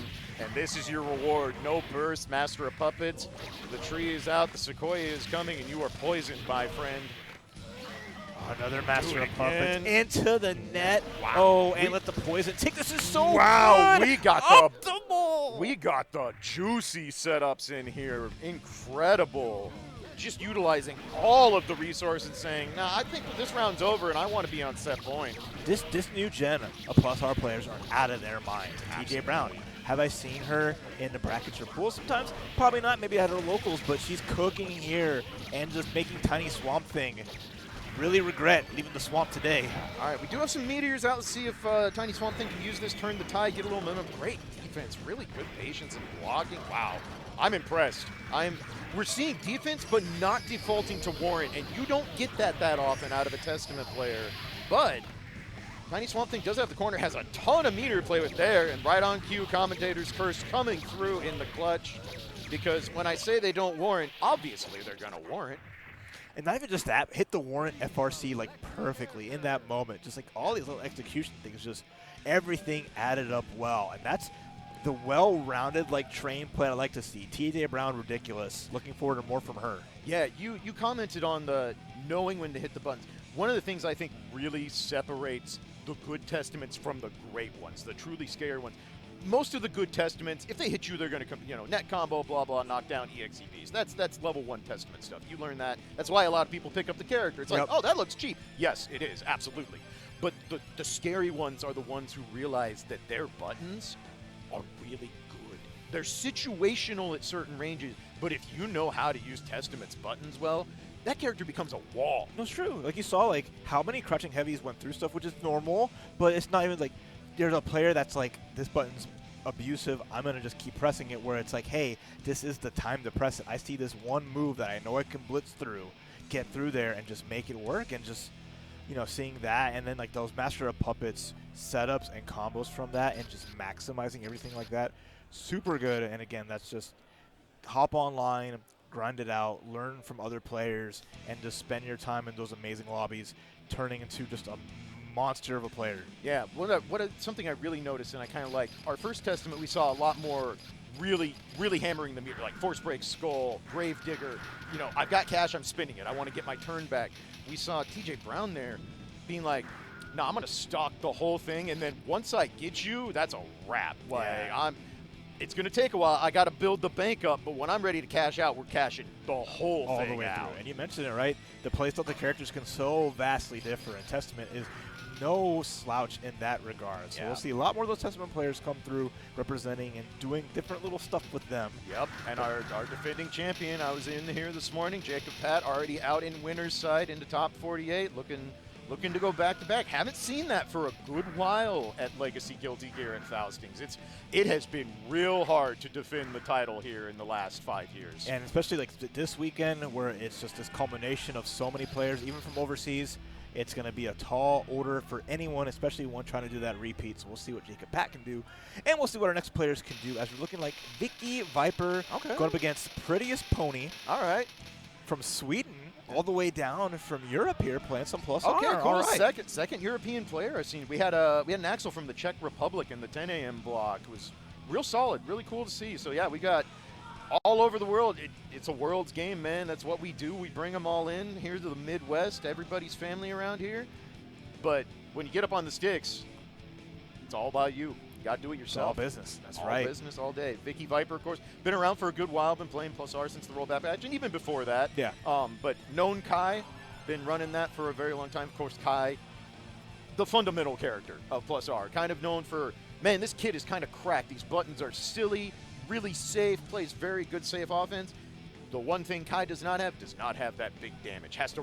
You have to really get someone to sit still, and that risk gauge got to go to the moon if you want to cash out what most people consider to be quote-unquote plus R damage. So usually a Kai player going to have to open you up at least 3, maybe 4 times to get the round, and that can get a little bit dicey, especially against a character like Zappa. Let's see, so Prettiest Pony coming out with that Zappa, the green stuff. Already got the Ghost Zappa. We'll see some of it throughout these pools, and we'll see how well Prettiest Pony can play this neutral against the King Kai himself, or the Knight Kai before. He's not kinged up yet. True. But yeah, we are back in time here in the lore. But all right, we have the sword out. Of course, one of the most oppressive things in all of Plus R. But VickiViper navigates it nicely. Oh, no punish on the DP, but does have the sandwich with the dog. Pushes back. All right, puppy flip's going to interrupt there. Maximizing this. The dog controls so much of this neutral, but we're going to hop right over, get this little knockdown here, and set things up. A lot of meter on both players' sides. Could be anything in the super. I love that. Interesting. Vicky tried to get all the way to the corner. I can Back super at you. back too, but not quite enough to finish the job. All right. Stun edge FRC. What's the mix? Empty into the low. And Vicky going to take round 1. Good back and forth there. A lot of challenges here. We're not seeing a whole lot of respect on defense right now, which is pretty interesting. So let's see who tries to adapt first, maybe tighten up the game plan a little here. Well, Vicky playing with a lot of confidence. Goes for the dust, no good. And a lot of the green setter has been working out pretty well, either beating out that far slash or catching the run up. But we got the Ghost, the homies out right now, and a 6P. Gonna be a combo breaker trade because the golf ball. Yeah. The ping pong ball coming in clutch with the Ghost. Vicky opts to burst, take back the corner, wants to maintain this offensive pressure. Gets knocked out with the 6P though. No punish on the DP again. Get the free summon though. The dog is available here just to try to put some pressure and catch. Vicky's inside the sandwich, but the dog gets tagged by the green sever. Yeah, actually could have been a chance for Pretty's Pony to punish there, but does get out of the corner somewhat. Okay. In there. Pretty even on life and meter, as it were. So ping pong ball once again with the interrupt. Vicky is committed to green severing over a lot of this Zappa pressure. And now we close this out with an RC. No, that had to be Ride the Lightning. Yeah, missed the input, and now Prettiest Pony with some life can maybe steal this round. Puppy flip, not quite enough. Another one of those. Vicky's gonna be careful. There's the run trying to get for the grab. Yep. Dead angle's gonna save the day just a little bit, but now we're at chip territory. Prettiest Ponying. There's the throw that time. VickiViper's like, I didn't get it the first time. I'm gonna fully commit. No matter what game, Kai players want to just run up grab from any distance. Yeah, absolutely. If you're from the new school, if you've only played Strive and you're watching Plus R for the first time, throws are old school in this. They are one button, they are one frame startup. There is no throw whiff animation. You whiff a throw, you're just getting your standing heavy. All right, there's this big pressure here. Zappa already in the corner. There's the burst. Thank you for that donation. Here's a dust for your troubles. And almost the impossible dust. Not quite there, but hey, you tried. Black beat is all well and good, but that damage is still real, Bucko. And now Pretty's Pony already in a rough spot to start this second game. Does get out of the corner via air throw, but not really where you want to be. Runs back in. All right, finally a punish on the green sever. First one we've seen so far. All right, we got a Ghost out. Start the mix. Punish on the DP. All right, we're seeing It's a little something bit better, a little bit more punishes, but Ride the Lightning VickiViper just kind of swinging and says, I don't think you can do anything about this. And to this point, she's been very correct. And you see the confidence building up, understanding the opponent's just kind of dying to pressure. I can just throw whatever out, and there's no real problem, no big deal. Even these DPs are going unanswered. Yeah. And that just means VickiViper can just play as crazy as she wants. There's the run under, wake up, greed sever. You're anticipating the wake up DP, instead it's wake up overhead that crosses you up. Now you're in the corner, and Prettiest Pony just can't catch a break here. The sword's there, but too far away to get a hit. Yeah, was stuck in the sword animation. The sword was off in no man's land, so just eats the hit for free. And now, confirmed from Vicky, yep. Gonna take the, wow, pushes to the corner again. It's very interesting. Vicky seems to think it is just better to try and get to the corner rather than take the Oki in the middle. And so far, it's been working out really well. Another burst that does not connect. Oh, that's super. RC just for the extra credit. Doesn't finish the job here, but anything will do. The cross-up slash and VickiViper just all across, points across the board, acing every little thing. Is just Prettiest Pony just can't really move, can't catch any pressure, second-guessing themselves and just not ready for those moments to capitalize off that. So VickiViper moving on winner's side, both with the same stick. I think it's rare. I was made to know that because I was like, is that the same thing? It's rare nowadays to see two players actually having the same hardware. I know, right? Yeah, don't see it very often. No, I found that it was really interesting there that Vicky seemed to recognize almost instantly. It's like, oh, you don't know how to punish this stuff. And Greed Sever is one of those moves like, it's more obnoxious than it is a raw threat. Obviously, you don't want to get hit by raw Greed Sever. That's not fun. It's one of the few ways Kai does cash out some good damage. But the thing about Greed Sever is that it is abnormally obnoxious to punish for the type of move it is. And Zappa, especially if Zappa does not have a summon, Zappa's pokes are kind of stumpy. Like, his best long-range poke is far S, which is an absolutely ignorant button, but it's not great for punishing something like Greed Sever out at max range. And so Vicky's just like, I kind of just get to do my dumb stuff with impunity until you prove me wrong. Why would I stop? And no one Prettiest Pony couldn't. That's just kind of how it goes. That's, you know, the dance of a fighting game. Understanding what your opponent brings to the table, or just maybe you just start it off going off the rails and just say, I dare you to teach me from the bat that you can deal with any of this because I'm just going to go all in. It's 2 out of 3. A little better than first to 1, the classic, but it's still going to go by extra quick if you're not ready. Yeah, absolutely. And I tell people this all the time, is it's a really easy bad habit to get into is convincing yourself that you should stop administering your litmus test. If you are doing something that's, you know, level 1 bare bones basic, and your opponent can't stop it, don't stop it. In a game like this, not at all. If they ate the overhead 6 times, you damn well better be doing the 7th, because why would you don't do their job for them. Always force your opponent to show they can adapt. It's on them. And that is one of the most difficult things in any game, period, but especially an old legacy game that's high speed, high offense, high execution in a lot of ways.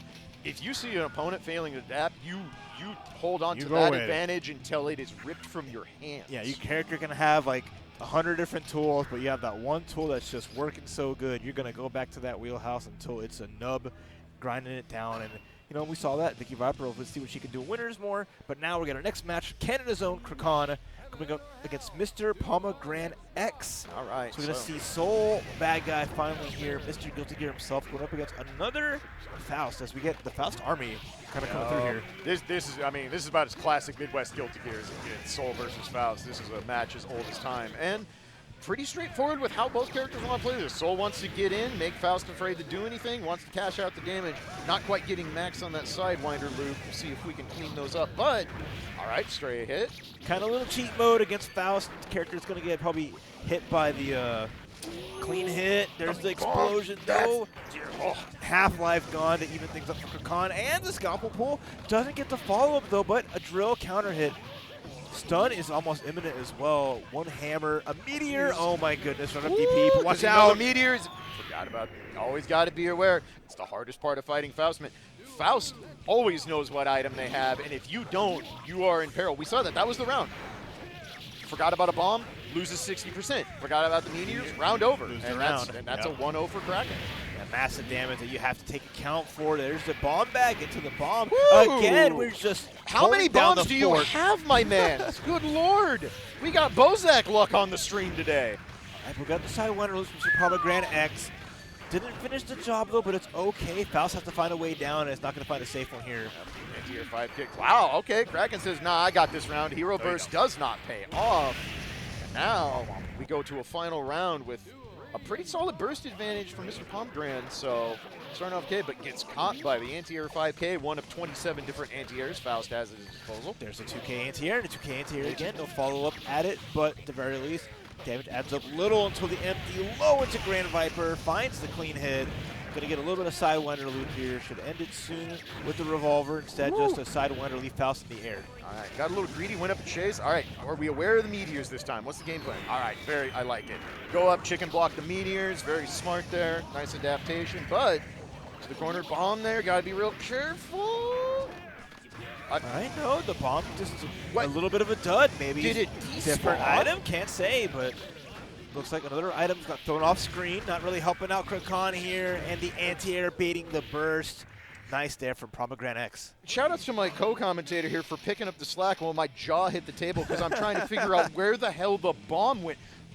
Okay, look, I know I worked for GDQ for 8 years, and that's never happened before is a meme of all memes. But, brother, 22 years of this, I've never seen a bomb just despawn.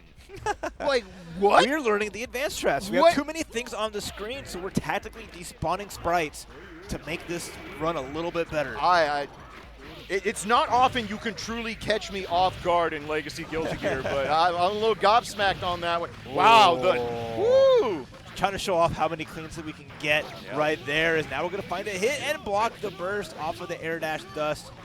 Pomegranate not quite finishing these combos, but is feeling themselves so hard at this point that it really just don't matter. Even the end there. Yeah. You ain't going to FD. You have all this meter. I'm going to run up, uppercut you. And even with the meter, it's going to be cute. This is a big, big lead. Pomegranate X is just cementing themselves as like, I have the willpower. I saw that slashback flash, sir. I see you trying to get fancy with it, and I respect it. Nice tech, just barely scrapes by the meteors and now gets the corner. Watch that guard bar, okay, knockdown. Nice wake up grab. Gonna get a little room to work with, get the item out. All right, takes the corner, not bad there for Kraken, and we got a little bit of working room here. There's a bomb. All right, is this one gonna go off? Okay, cool. That time we're fine. The world that time we're all right, fine. let's do it again. Okay, boom, making sure they work this time. Get the coin to a little bit of power up and the 5K anti-air on the tech. Kraken with a round on the board, still needs to get a second one to tie games up 1-1, but they show they can hold their own. Not a counter hit, so they're safe. But how do you get back down? All right, nice poke on the far ass, gonna take the knockdown. Donut out, not great. Go ahead and pull him back into it. You don't love that because it does gain back some health, but it's better than leaving a dud item on the floor for the better part of 5 seconds. So nice conversion with the pogo, good stuff. Oh, catches the tag. I like that. Every little thing. Okay, Kraken counter hits for days. Punish on the revolver. Nothing crazy, but it's okay. The anti-air soul. I like this. Faust is so good at leaving characters airborne, having to fall down, and one of the best characters at catching them. Try to reach the floor of 5P in your chest. 1-1 as Kraken answers back. What a reverse. It looked like Pomegranate was about to run away with this set, and suddenly we're in a final game. That is +R for you, friends. It does not take much for the tide to turn. Yeah, you got these cool combos. It don't matter if you cannot find the hits. There's the burst bait. Hard burst bait. And the slash pack, but 2D. Jump cancelable. We're out of there. Wow, stood up into the riot stamp, and then the gold burst. Sure. We're getting now the scramble's going, wow, lets it rip, but gets hit by the poison, so not able to continue the combo. Nice block, though, but that poison is ticking down. A lot of poison damage there. Even runs out naturally. Kraken, small little lead, 2K anti-air covering the bases, the drill, the hit, the going my way. Yeah, it feels like Kraken is kind of caught on that Pomegranate is kind of doing that classic soul, like, I'm just going to run at you. You got to deal with this. And so far, Kraken doing a nice job. Gets caught, counter hit Volcanic. This is going to hurt. But the drop is a big one. Try again. Do again. It's fine. Round 2. All right, I like it. Uses the force break to keep it simple. Not going to quite close it out, but do it again. That's 3 times in a row. Just anti-air counter hit Volcanic Viper, showing that you have to come down blocking. You cannot just throw out this button and try to stop. What a turnaround. Mr. Pomegranate X steals that round, is on match point. Yeah, have to FD in the air. It's the only way you can block grounded normals like that, and the DPs that go up in the air are still considered grounded attacks. You have to FD to block in the air, but Kraken, once again, the back and forth in this set continues. Kraken on the verge, but does get cornered. What are we going to see here? Wow, showing a lot of respect there from both players, but Kraken does not escape yet. All right, back to that game plan, and even the delayed burst bait on that finds the Fafnir. Big hit there. More pressure with the wild throw, side swap. No, instead just stays in the mid screen. Wants these sidewinder loops. Of course, Faust has almost no guts to speak of, so gets near max damage off that wild throw. But the jump back drill, not quite enough, but the scalpel trade. Final game, final round. We are truly on the teeter-totter here, just back and forth. A little scary, and it just stands up into the scalpel pull. Massive damage and a lot of meter gain. And now we're starting to get the homies out. The coin and the meteors, the item looking splendid. It's going to connect in a block. Okay. Meteor's getting basically a free burst there for Faust, more or less, just able to end the pressure. So Khan with a little bit of breathing room, but is already back in the corner. Catches the tech out.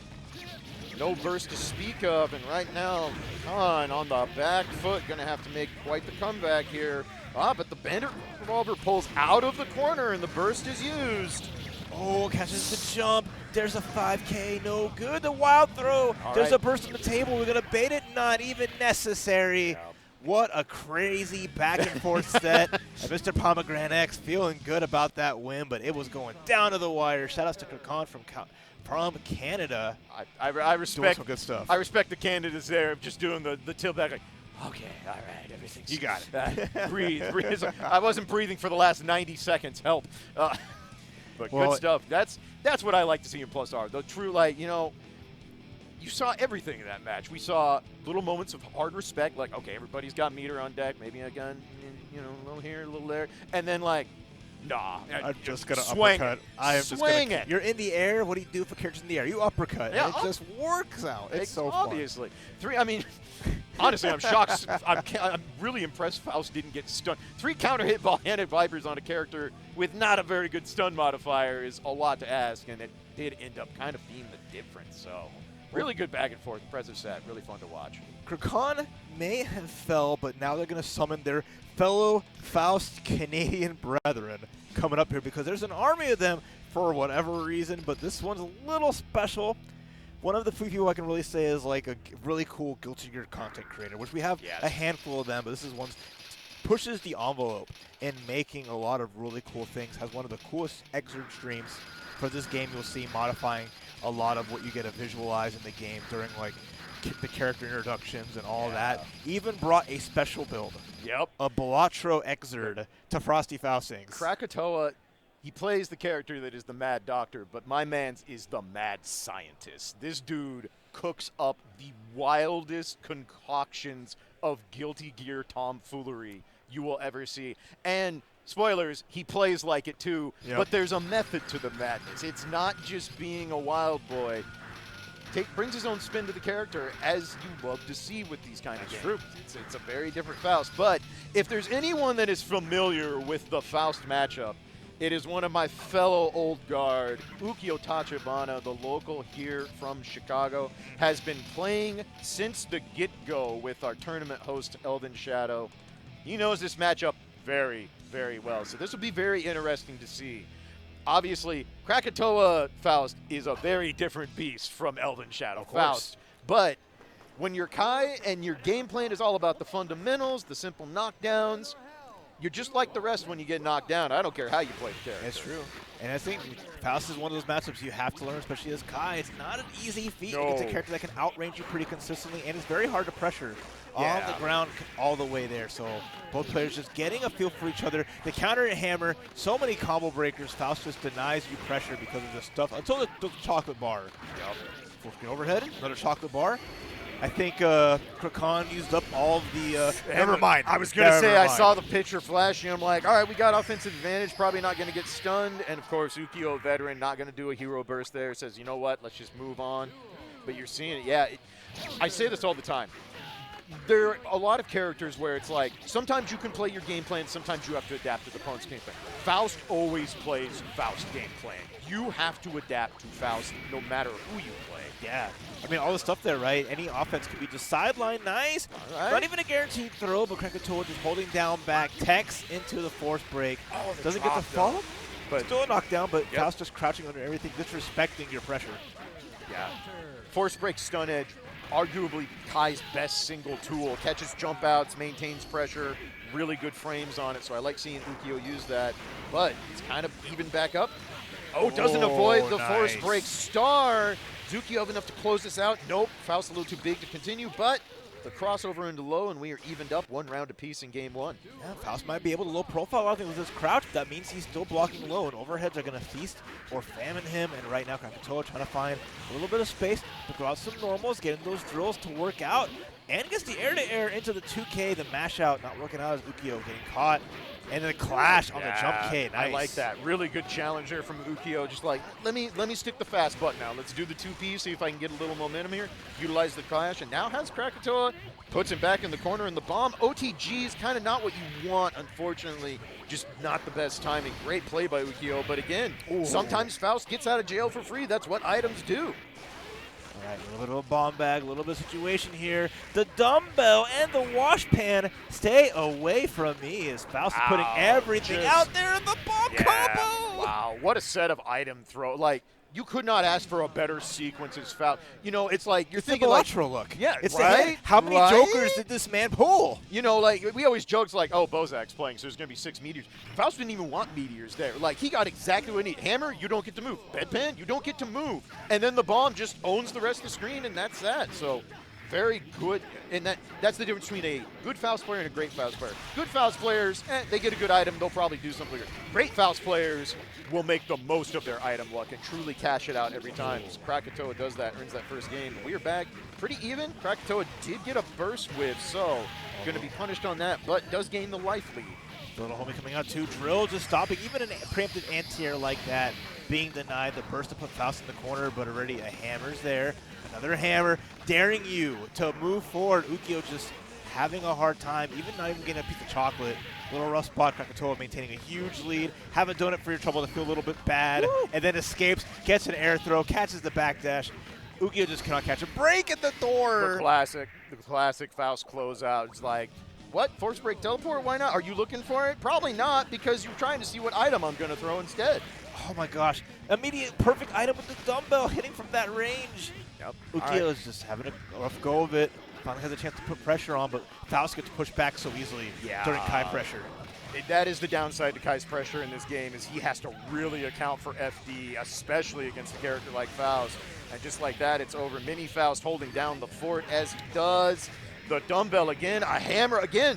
All right, he's got a Harbor Freight in his pocket right now. He's pulling out all of the tools. Like, did my man's hack the algorithm? What is going on? These are incredible items at exactly the time you need it. And even when it's like just a donor to that, he lands on it just almost perfectly. The overhead with the zap. Ukyo catching a big hit, has to make this count, gets the grab. All right. Got to pull their own magic out of their pocket, finds a 6 heavy. Big chance, doesn't finish the job here, but next touch for either player. Nice call out. I really like what Ukyo did there. He's like, you know what? I'm just going to wait and see what you do on your wake up. We're going to play the waiting game a minute, and then flashes the tick grab. Haven't seen that in a good while. Kai always has good tick grabs. It's one of the hallmarks of the character. So I like Ukyo's patience and adaptability here. Now, little early on the media. Hate to see that. That's brutal. And now into the corner. A bomb, but Krakatoa is kind of stuck. Nope, we got bomb back out, back to neutral. Okay, nice chase down from Ukyo there. All right, big chance here for Ukyo, putting on that safe pressure. The jump out, though, finds a drill and a goal burst. All the meter in the world to make it count. Now we're going to see some items just come into play here. Krakatoa gets a lucky hammer once more. And then, why not? The door hits on the hinges. Why not? Forward punch, good anti-air there from Ukyo. He has a full bar attention to play with. What's the game plan? How are we spending these resources? Force break star, hold down the neutral a little bit. Does get the knockdown. Lots of options here. Blocks on the force break read server. Very nice. That is a fast overhead. Not easy to block. Oh, too quick for their own trouble. This is a big problem. If Ukyo has to get out of the corner here, they'll take too much damage. Almost had a follow-up.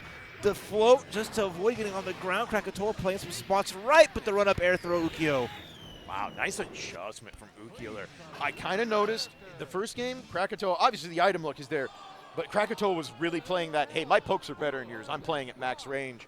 Kind of got away from that there in the second game. Let's see if Krakatoa recenters here, gets back to playing at that max far S range to kind of just say, look, I know your buttons are good, but they're not doing anything about mine at this range. Yeah, bomb is there. Got to be careful. Ukyo avoids it a little bit. Nice anti-air, okay. Little homie, and the knockdown too. I like that. And you see that Krakatoa always going for the crouching P or the 2P that's going to go under the wake-ups of Kai, make it difficult, and then meets the air with the chop. It's a counter hit knockdown too. The chocolate bar for your trouble, so finally some bad luck, but wake-up grab. Yeah, Ukyo challenged, got some advantage, and then immediately got wake-up grab by mistiming the meaty again, and now is in the corner with very little to work with. Flashing guard bar, no life, no meter. This is not where you want to be. It gets poisoned. Okay, able to sneak the hit. Still a little bit of life, but a lot of work to be done. All right, that's the start of something. Let's see where we go. Trying to bait a dead angle here. Didn't quite get that off, and there's the run-up dive. Another item out. The bomb is available. Chip is now becoming a slight problem. The mini homie, the 6P, has to jump. But Vinny Cancel, not Faust quite. bails out the burst punish. But Ukyo still with some momentum here, holding on the fort. Ooh, big chance. He's got some meter to play with. Doesn't catch, jump out for Krakatoa, but not enough. Drill. Nice backdash from the far slash. Anyone's game here. The item comes out. It's going to be a bomb. Going to wait for it. The run-up DP. Woo! Gets the hit. Gets the extension. Oh, but not doesn't quite finish enough. There's the star. There's the bomb. Is Ukyo going to try and timer scam this out? The 2, donut to get the 1. life back. The donut Has gets the life advantage! back! He backdashed it with the eyes. Called it perfectly. Krispy Kreme to the rescue. I'm sorry. Someone go check that Balatro machine. Floor. Can I get the floor out here? I'm. Wow. Brutal. That is heart wrenching. Holy hell. Get the burst on the chop to avoid extra damage there. The poison combo breaker again. This is Frosty Faustings. That tournament is in May. We got a while before that. Oh god. Critical hit combo. Wow, and credit to Krakatoa. Krakatoa got the RNG in his favor, and he is taking advantage of it. Still not quite there. Hasn't closed it out yet. Mini Robo's going to track you up. Gets him back in the corner. All right, dead angles out. Okay. Oh, misses the conversion, though. That's huge. Full stance. Forward. Now, not a guess for game yet, but that air-to-air Krakatoa 2-0 by the power of RNG and shenanigans. Yeah. Taking over Ukyo. And let's go back to even before the donut was the final nail in the coffin there. Beautiful run-up under the bag bomb DP from Ukyo, which could have closed out the round, but just missed the last conversion, gave just enough room. And I'm looking at the timer, I'm like, oh, he can chill. Like, you're good. And then just DoorDash to your feet, the Simpsons donut, the pink icing, and be like, oh, hey, I win. And then that backdash into it, you see like Krakatoa, probably the eyes just like lit up, licked their lips, because like I got a snack behind me, just leapt into it, and if you're Ukyo, you're just like. That is when the Faust player, like, they're playing, focused, doing the whole thing in the back of their head. They're just like, God, I'm nice. I'm so nice. Check the copy of the game, please. We're going to look at that right now and as we're looking like we're having a small ad break. But right. Go ahead. Yeah, no, absolutely. We're going to run some ads, pay some bills, friends. We'll be right back with more Plus R action. Do not go anywhere.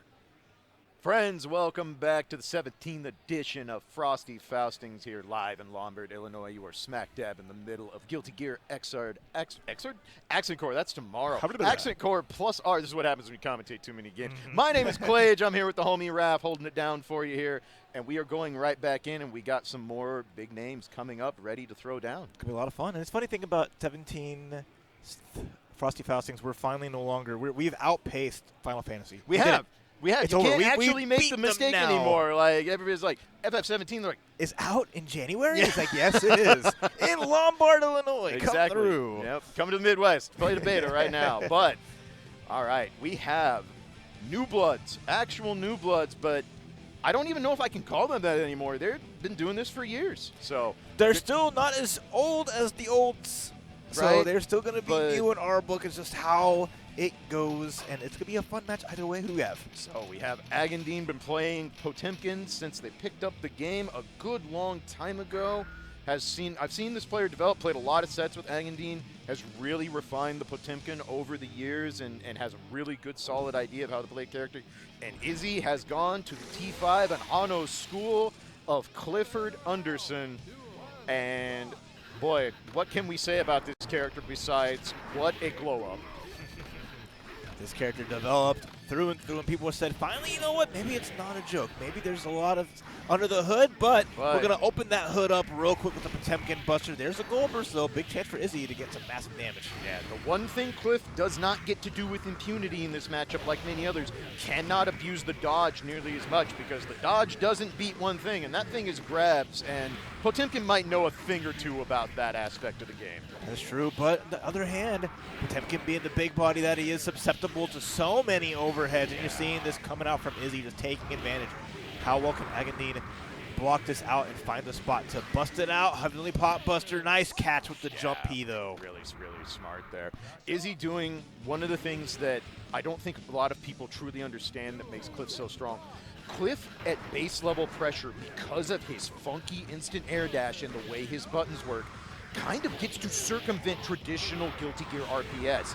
He can delay low and go into the projectile if you try to jump out, so you have to respect that, but that lets him air dash in with impunity, and his air dash mix-up is brutal until you run into Hammerfall. And now you're just like the rest, my friend, into the corner. Oh, nice backdash. Never mind, though. Never mind. That's a true Potemkin player through the thick and thin, hits or no hits. We are putting out those pot busters and snatching you up, tying it up. Yeah, Agandine definitely comes from the newer school of Potemkin players. They are looking for every P-Buster ever. You left a 3-frame gap anywhere, I'm P-Bustering. You did a +1 move in IIB'd, I'm P-Buster. And the FRC into the instant overhead again. That's 2 for 2 on these. All right. Gold burst against the dust. A big chance for Agandine, who has plenty of resources. Gigantors available. Heavenly Pot Buster instead, and that's a hard thing to do. Yeah, we're seeing Izzy. She's being very, very risk-averse right now, which is smart. Once Potemkin gets that gold burst, no reason to be super scary. Pick your spot. Okay. Great Hits block. it, and Great gold burst. all the meter to work with now. Yep. Limbs, that'll work just fine. And Izzy going to take game one. Good back and forth there. Want to see Agandine kind of force the issue a little bit more. It's like you said, big body against that air dash that just kind of completely circumvents the typical RPS of Guilty Gear. Going to have to utilize those pokes, but that's so hard against a character like Cliff. Far S is what a war crime of a button, my friend. Like, what if Kai's Far S went like a foot further but had no recovery frames? Yeah, like all that going in their favor, and like armor not a factor. Agandine can't really use that effectively because of just everything that Cliff can cancel into. A lot of the multi-hits they have, even the backdash not working out, and Ire in the corner having to take a lot of pressure. There's the burst, but Izzy just happy to stand there. Yeah, the taunt is so good in this matchup because, yes, Potemkin can flick those. They are a projectile. But what happens is Cliff gets in front of them. Yep, and the new Cliff combos. Even trying to stun Potemkin himself. Hammerfall again, a non-factor, and what a conversion. That is labbed. That is someone who has practiced that exact situation before. That setup was designed specifically to stuff a wake-up Hammerfall, or because Izzy was in the air, would have also beat a P-Buster. Really, really smart option there. And right now, Izzy, that guard bar is really cranking. All right, Agandine with a clutch knockdown, but the gold burst running right back, but we got the corner. All right, what's the play? Oh, there's the super. And it clashes! The butt does the best, and that Gigantor is not going to work out really, really well because the backdash getting caught by the 6K. And now we're swapping sides, and now Agandine is just under heavy pressure. Gets the butt stomp, gets the hit. You're maybe anticipating. Do it again. No other side with the free pot buster. Yep, the classic. That is the scary part of that Cliff Super is sometimes it does not bounce the way you want it to, and then you are stuck in a multi-second long animation, and Potemkin wakes up and is licking his lips. Grabs the booty and moves on through, but now it's back to Izzy doing what she does best, putting on this corner pressure.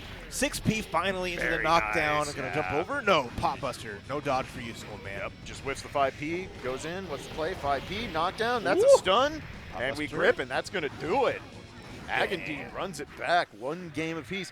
That is this game you sign up for playing Cliff, and this is why you will see the strongest Cliff players that really refine the character.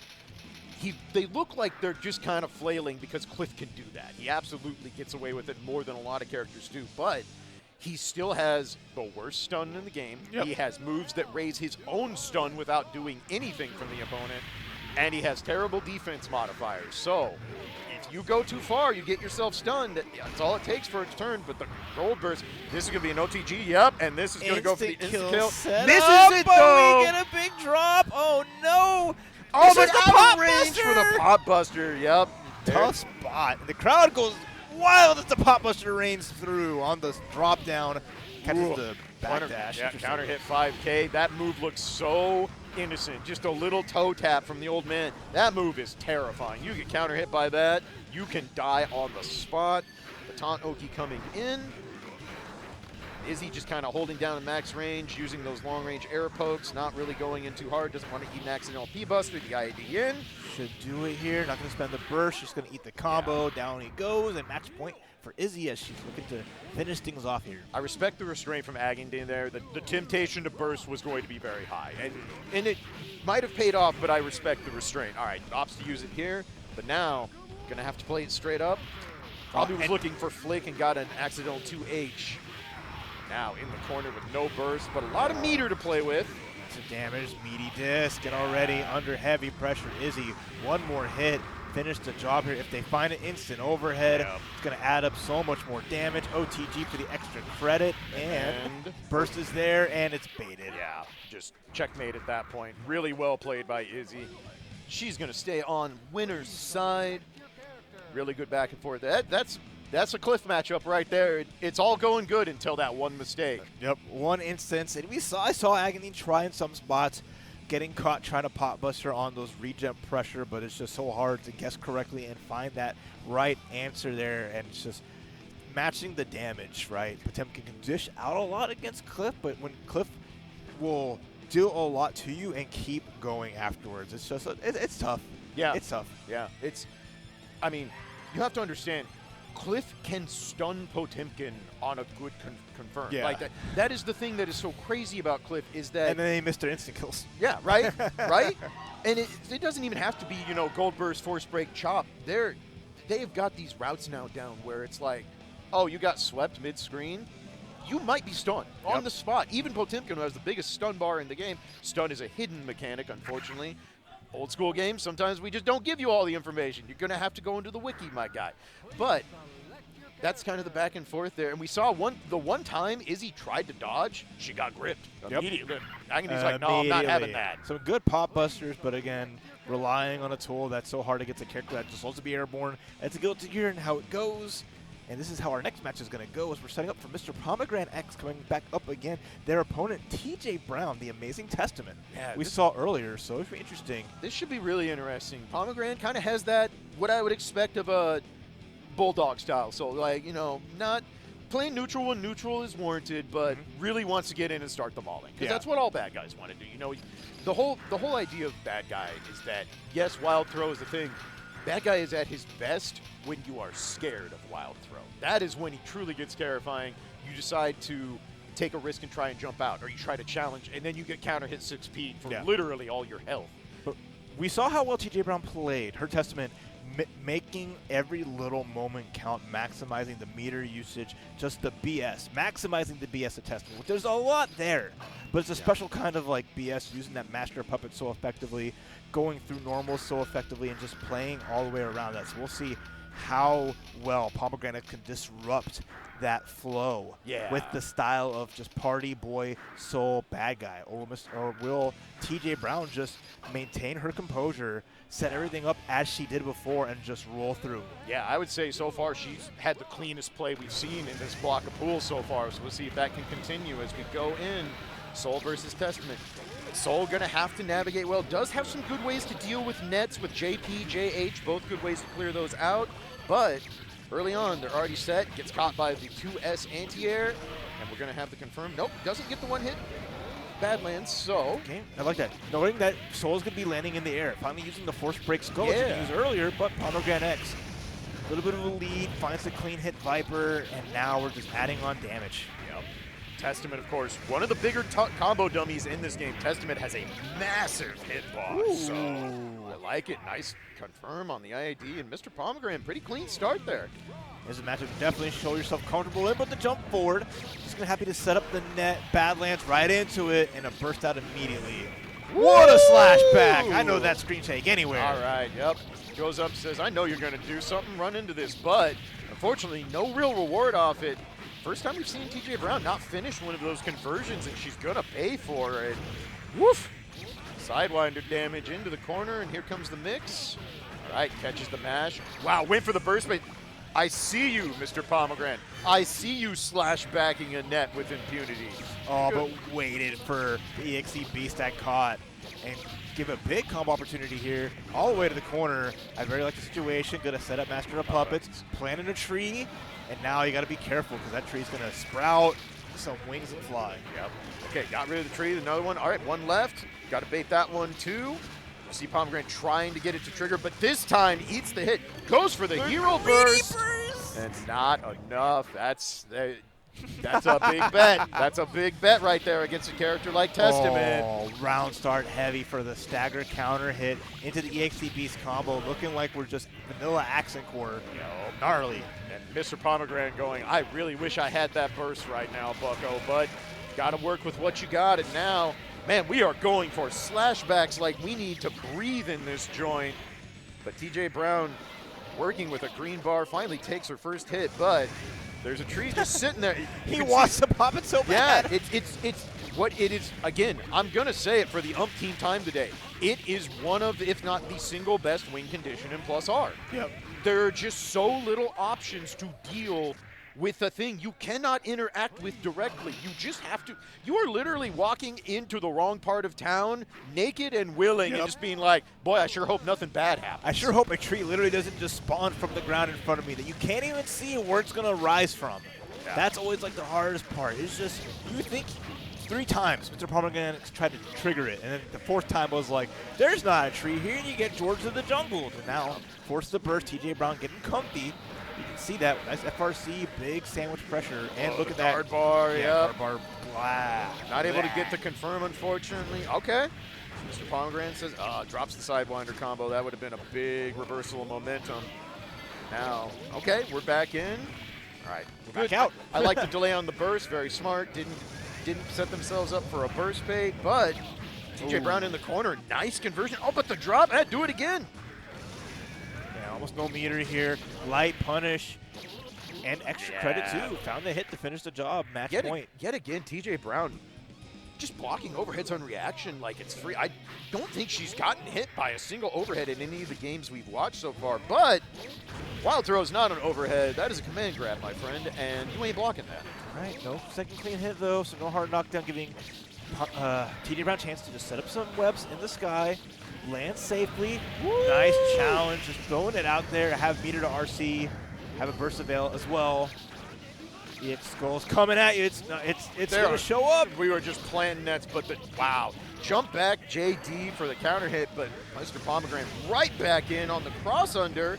Oh, too high for the knockdown, though. It's unfortunate. What a warrant on the gun flame. Yeah, there's the 10 out too. I see a burst there. Never mind, we mashing back heavy.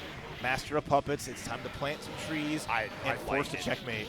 I really like that play from TJ Brown, but unfortunately has not planted any of those trees. Doesn't want to plant it in the corner because that's not ideal, but if you don't plant it soon, you might be going down with all 3 of those in your pocket. Wow, lets the Badlands rip, and now it's planted. Woo, goes up with the warrant. Goes it over. Tree just barely. Pomegranate surviving just a little bit. If you got to jump over a hurdle, might as well bring it. And now we got a second lease on life with TJ Brown. Kind of, I wanted to throw it away, but didn't use the resources effectively to finish the job. Yeah, I was so reluctant to plant the tree in the corner because there was a chance it was going to be so far off that it wouldn't be useful. But at that point, you want to do anything just to give yourself a little bit of a shield in that situation.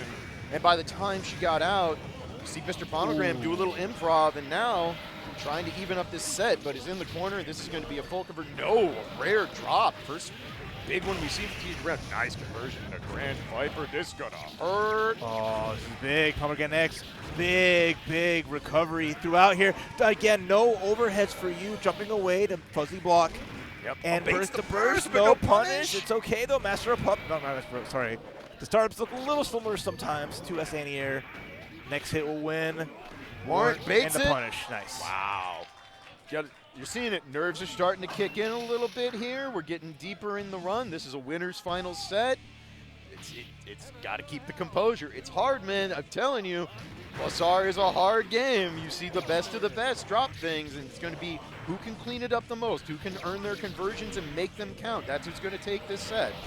There's the burst there on the little combo after the XVII. 2S anti-air working out so well. As long as TJ Brown has the space, the warrant, the block, but it's safe because of the buddy, and the key unlocks the power. You cannot block against this character forever. I don't care how good your defense is. Sooner or Watch later, out if for you that don't tree. challenge, Okay. you're going to get opened up. And TJ Brown, once again, on set point. Almost immaculate there. Every little thing working out super well. The curse too coming in. Clutch. 2S anti-air just stopping Soul in his tracks, and Mr. Potemkin just cannot get in via the air. Oh, wow. Another drop, though. We were not seeing that earlier from TJ Brown. So, again, maybe a little bit of nerves creeping in here. Opts to burst. Good safe burst paint there on the Bandit Revolver. But is cornered. That guard bar is starting to get a little... that'll work. What corner? I can What corner? get out of any situation or put myself back into it. Actually, you know what? I kind of like it here. Let me go back. Wait a minute. I may have chosen poorly, and this is going to hurt again. Big chance. No guts kicking in yet. Wow, Bandit Revolver doesn't knock down, but just take the tech trap. Super. Yep. And the full punish too. It's still coming though. Gotta watch out. Yep. And the combo breaker. The balance. You're dead. Yeah, wow. Just did not account for it coming out. And a big hug, though. All love there in a wonderful match. But, again, that's testament for you. Even the super is like, don't worry about it. It's behind the curtains. Don't think about it. There's nothing there. Yep. Do your combo. Have some fun. It's not just going to trigger after a certain amount of time, poison you, hit you, get me out of dodge, and I'll get a combo and kill you afterwards. No big deal. Yeah, no. And credit to TJ Brown for the awareness. Most of the time, when you do wake up super and you see your opponent in the middle of an animation, you're like, cool, I guess, right, everything's good. She's like, no, wait, that's not going to be what I want. That's just a knockdown and poison, which is fine, but I want the real punish. I'm going to hold this because even if you burst or dead angle or something, I don't get to finish the knockdown because we saw there were some drops happening. It's like, I got the homie in the back pocket. It's all right. I got backup ready to go, and sure enough, that was the difference there at the end. What a way to lose, but that's how it goes. There's so much you have to keep track of fighting a character like Testament. So I'm like, some other characters as well. So Mr. Potemkin played that super well, taking their turn and making that big damage happen. But TJ Brown is so far, at least in the pools, my star player of one that's really showing up and showing out. Yeah, they truly don't make them like Testament anymore. Like you just do not see these kind of things where there are multiple characters in Plus R where you can be comboing someone, they don't have burst, and you can still get combo And then breakers. you get knocked out of it, and you sit there like, well. And we're going to see more of that here as we have kind of an interesting, fun one. As finally coming up is going to be Native, who will be showing up with their big body representation. Native has kind of put their stamp on this game as being one of the best North American Potemkins, hands down. Has really, really refined their game over the years. And his Potemkin is strong, bucko. That's 100%. Really, really good. But Faust is always a character that has fought Potemkin very, very well. You would think a character that doesn't have real solid defensive options kind of has to play at range. You'd be like, man, that's got to suck if you get cornered. And it kind of do, but the pot player's got to get you to the corner first, and that is no easy feat against a character like Faust, who has so many reverse beat like options to go, now you're not hammer falling through my stuff here. That's not happening. Yeah, it's tough to keep him in check. But at the same time, Faust has to guess like the rest of them if he does get knocked down. Never simple to do. So we'll see how well Krakatoa can defend and get around the grappler master across multiple games, settling down into the anime style with this. And this is default Potemkin. I haven't seen this color in ages. Right. And one other thing Faust does have to account for is all those items count as projectiles, which means every single one of them can be flicked. And that is something that will have to be accounted for as we go in here. Yeah, right like on that. cue. Thank you, Nate. Making me look smart. That's my favorite player right there. Making the commentator look good at his job. Every bomb bag, every little bomb, every meteor as well. Just going to sit here. Doesn't get hit by it, which is boon for Krakatoa, but... Yeah, Native fine to take the trade there. Potemkin will brawl with Faust all day long. That is a round that goes way into Potemkin's favor, and you see Native there more than happy to just trade off and do the thing. Gets the stun out of it, takes game one. Round one, pardon me. Sometimes that's a big part of the play style, right? It's just bulldogging your way forward, taking the damage out of the life to take it. Even if you're in the corner here, it's going to get attacked. No, never mind. Nice That use was of really the overhead. smart. I like that. Just be like, hey, you can't really do anything about this, and I have Meteor back up in Krakatoa. Really nice. I think that was a bomb behind? No, it was not. Okay. Ooh, All right, nice RC into the punish. Eats a donut for their troubles, too, maintaining this perfect. But there's a 2S. There's the knockdown. Little homie ain't going to save you here either. That was little Robo-Ky, not mini Faust. And now it's adding up. Yup. All right. Slide head, nice evasion with the drill. The bedpan comes down. Not able to get a full knockdown, but does get the item out. But this time it's a donut, and that's not doing much good. Wow, nice respect there from Native. Waiting out, but gets tagged for it. Catches the poison, and just going to try and chip out, but doesn't get there. Uh-oh. All right, what's the mix? Nice backdash into the chop. Great defensive option there, Krakatoa, just avoiding a commander potentially. Yep. And then just using this cheesy option that just needs to hit. Finish the deal, counter hit hammer. Counter hit hammer, there's a bomb, gonna have to respect that. Wow, able to get the corner under the cross under. That was funky and Native. The nice convert. Oh boy. All right, and Krakatoa in the mixer box, the overhead. Yep, have to respect the FRC, and now Native in control here right now. Goes for the same thing again. All right, baits the burst, teleport out, but no punish. Maximizing that almost. Couldn't quite finish it, but the repressure after the hammer fall break. And that was another solid round from Native, taking that 2 rounds to 1. Going to lead us into game number 2. And again, capitalizing on, I got close to Faust. I'm going to make it work. I'm going to get these little knockdowns. I'm going to do these Faust-only combos of 2D into the Heat Knuckle just to add extra credit and immediate slide head. Yeah, get really knocked smart. down. Yep, evades the 5K of opening round gambit Faust love to use because it does beat a lot of common round openers. But, all right, we got Meteors out. Very good awareness from Krakatoa. It's like, you're not moving, there's Meteors coming out. I can command grab too. It's not, it's proximity unblockable, but semantics. Right, have a chocolate bar though. Use the dead angle, so Native spending some of their bar they're going to need a little bit later. But immediate, goes for the chop, avoiding every Potemkin buster. Does not want to get gripped up in the slightest, and it's working out okay for Krakatoa. Yeah, I was wondering if Native was going to try to flick the Meteors, opts for the safer chicken block, but doesn't get any advantage out of it. Krakatoa with the mini homie coming in, the guard bar, very nice. Get IB into the flick, but mini Robo is there, holding down the fort, not even needed, just going to go up, confirm, and Krakatoa takes round 1. Here from them, meaning air to air, finding these pokes, and these big jump-ins, taking advantage again of Potemkin being a big body. If you block, jump, slash as Potemkin, you're eating a full guard string of jump-ins into some nice pressure, and there's the burst. Yeah, almost had to, that was going to hurt. You wouldn't think just blocking 2 moves as Faust into a hit would be dangerous, but Faust does not have good guard balance. Potemkin cranks guard balance. Look at all the little homies coming in. That time, little homie ain't saving it, but the big Meteors are. Tried the chop, gets the counter hit out of there, and now Native just 1 hit away. RC, finally a block from Krakatoa.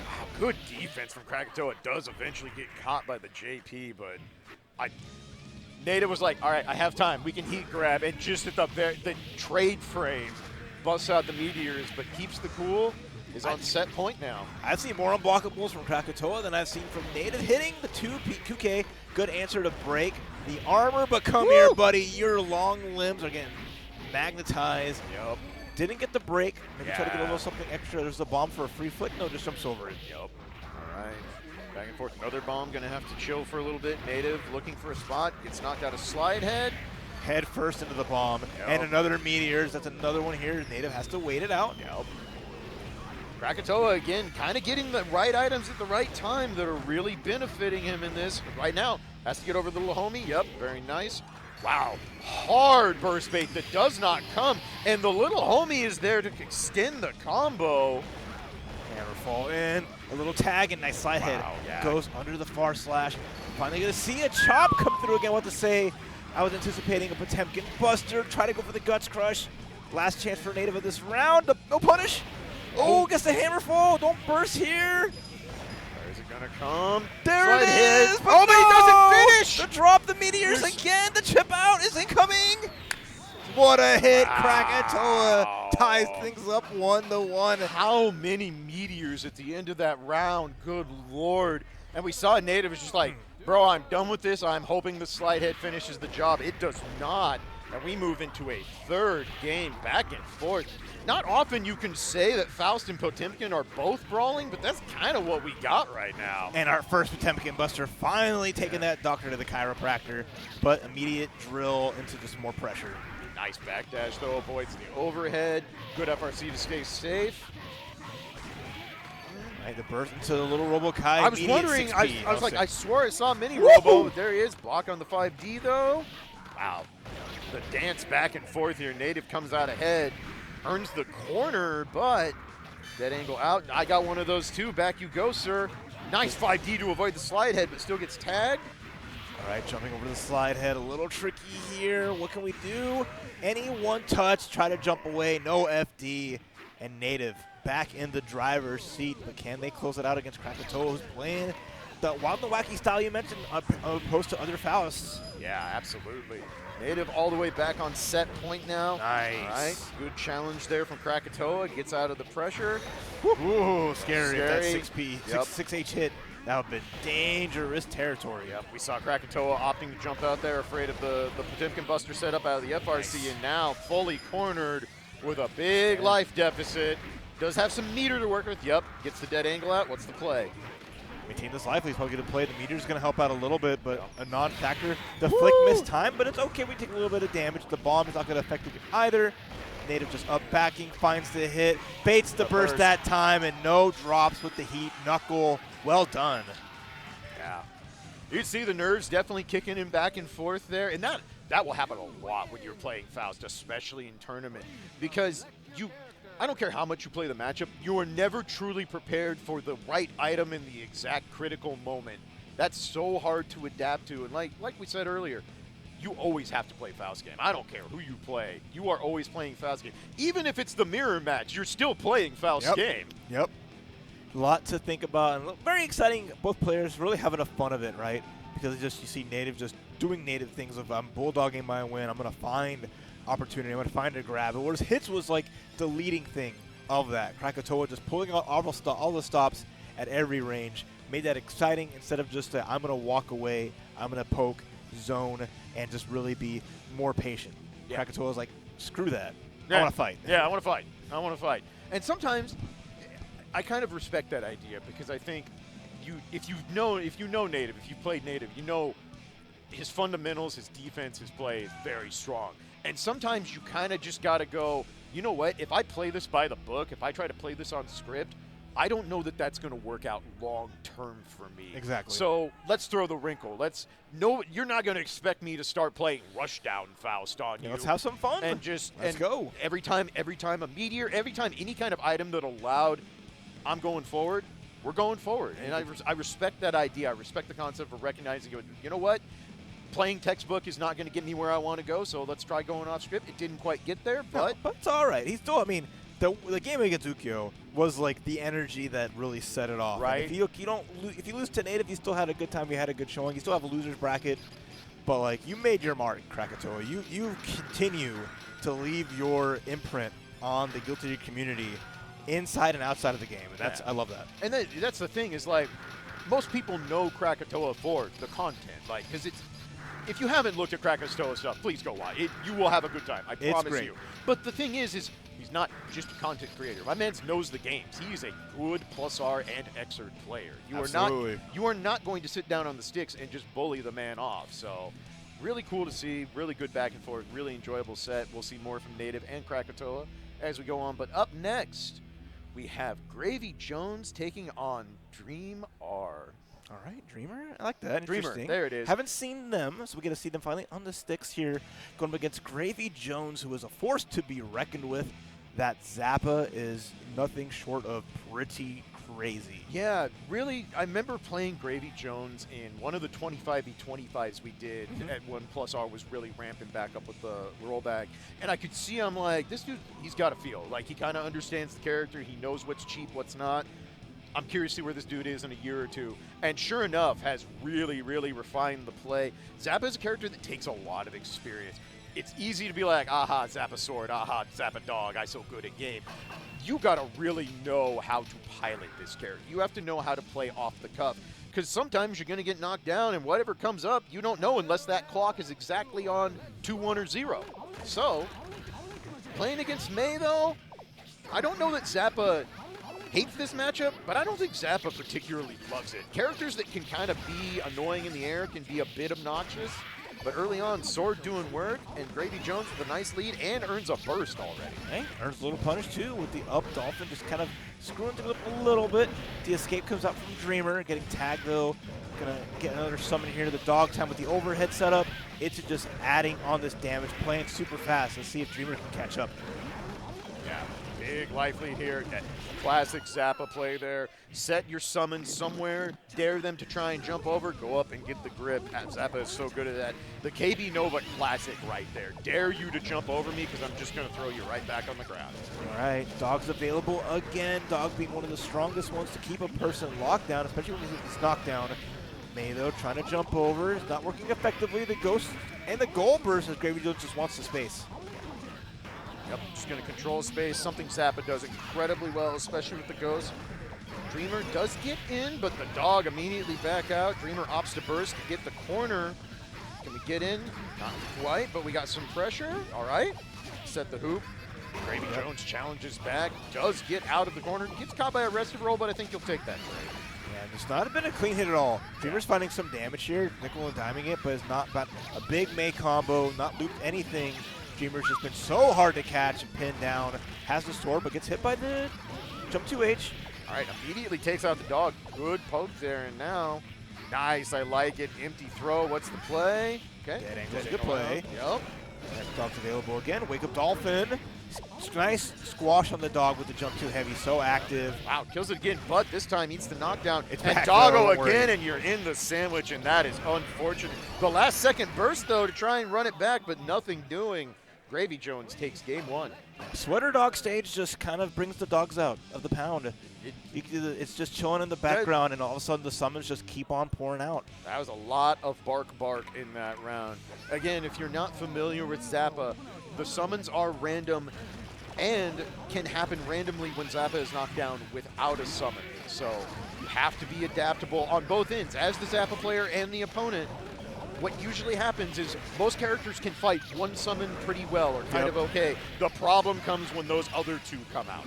Absolutely, there's so much to worry about. Gets a slidey, a little something there with the crossover, and we get the force break. Into the corner we go. Yeah, one more hit, gonna be stunned. I like the dead angle there, get a little breathing room, let that stun modifier run down, but it's right back up, and the health is also running out. Very nice from Dreamer. Dreamer finally on the board. Crisp hands there. Play that so fast, get your charges, and get your force breaks. We have to hold forward, let go to neutral. Yeah.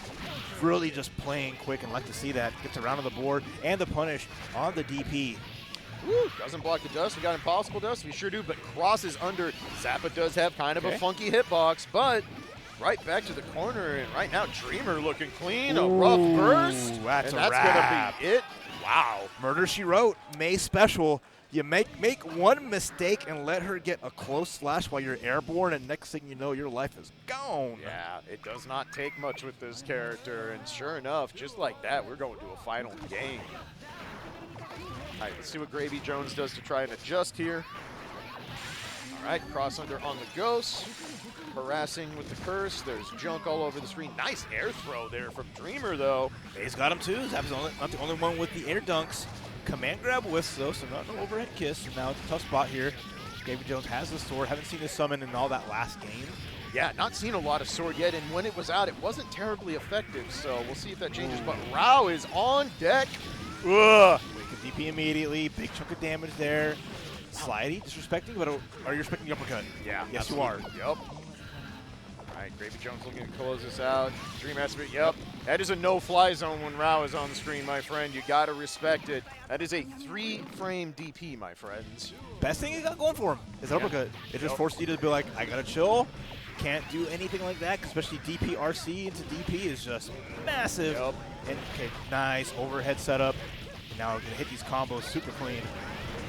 Woo, the re-sandwich looking clean. And baits the burst in the process. Doesn't get the punish, but that's huge. Gravy Jones on set point and no burst for Dreamer, but Dreamer with a big conversion. And where's the mix? Baits the dead angle, but no punish. Guess what? I like that. And the DP afterwards just to keep that turn back despite being unsafe. Back into the sword. Dominating force here. May. Airborne getting tagged again. I think Gravy Jones is hunting those orbs, thinking Rao might be the way to close this out again. But, all right, gets the burst, a little panicky, but gets away with it. Is he going to summon Rao out? There it is. Oh, one yep. touch. Oh, but no Almost conversion. coming through. I'm going to run up grab from Zappa will be hilarious. The punish, though. Wait a minute. Gets the combo. We're tied up. 1 round apiece. Anyone's game here. What could be a huge upset. Yeah, Gravy Jones had the conversion, got the hit with Rao, but the projectile hit so high up that didn't quite know how to convert. And now, final game, final round, back and forth here. The sword is out, holding down the neutral. Gonna confirm, get some orbs. SCP, yep. Finally using that.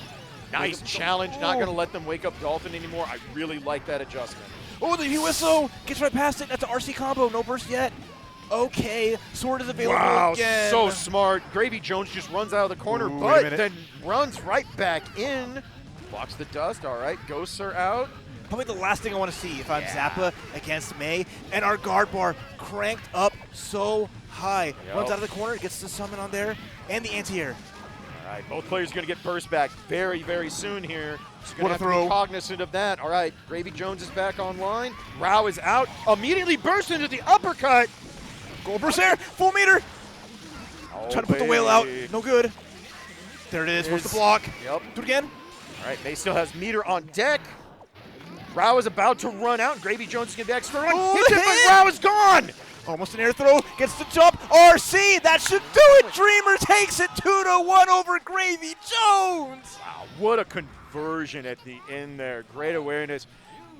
Just gets the hit, and then Rao's like, all right, peace. I'm out.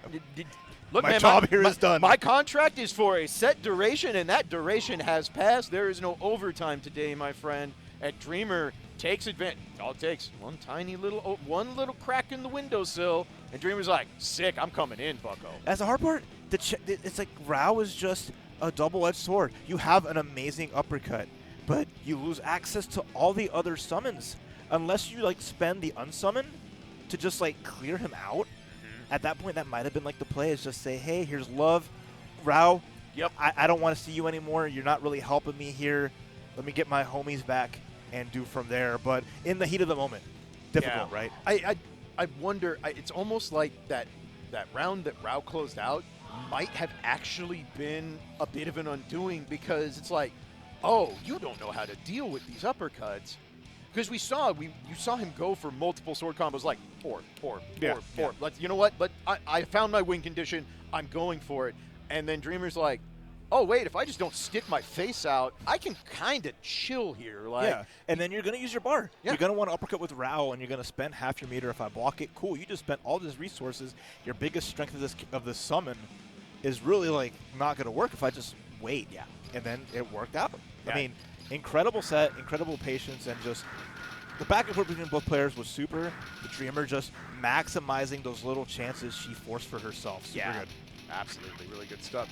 All right, and speaking of big names, we have XR Tuesday runner himself, Pat the Flip, another old school player, going to be bringing Chip to the house to take on Fox Plush. This is a losers finals match.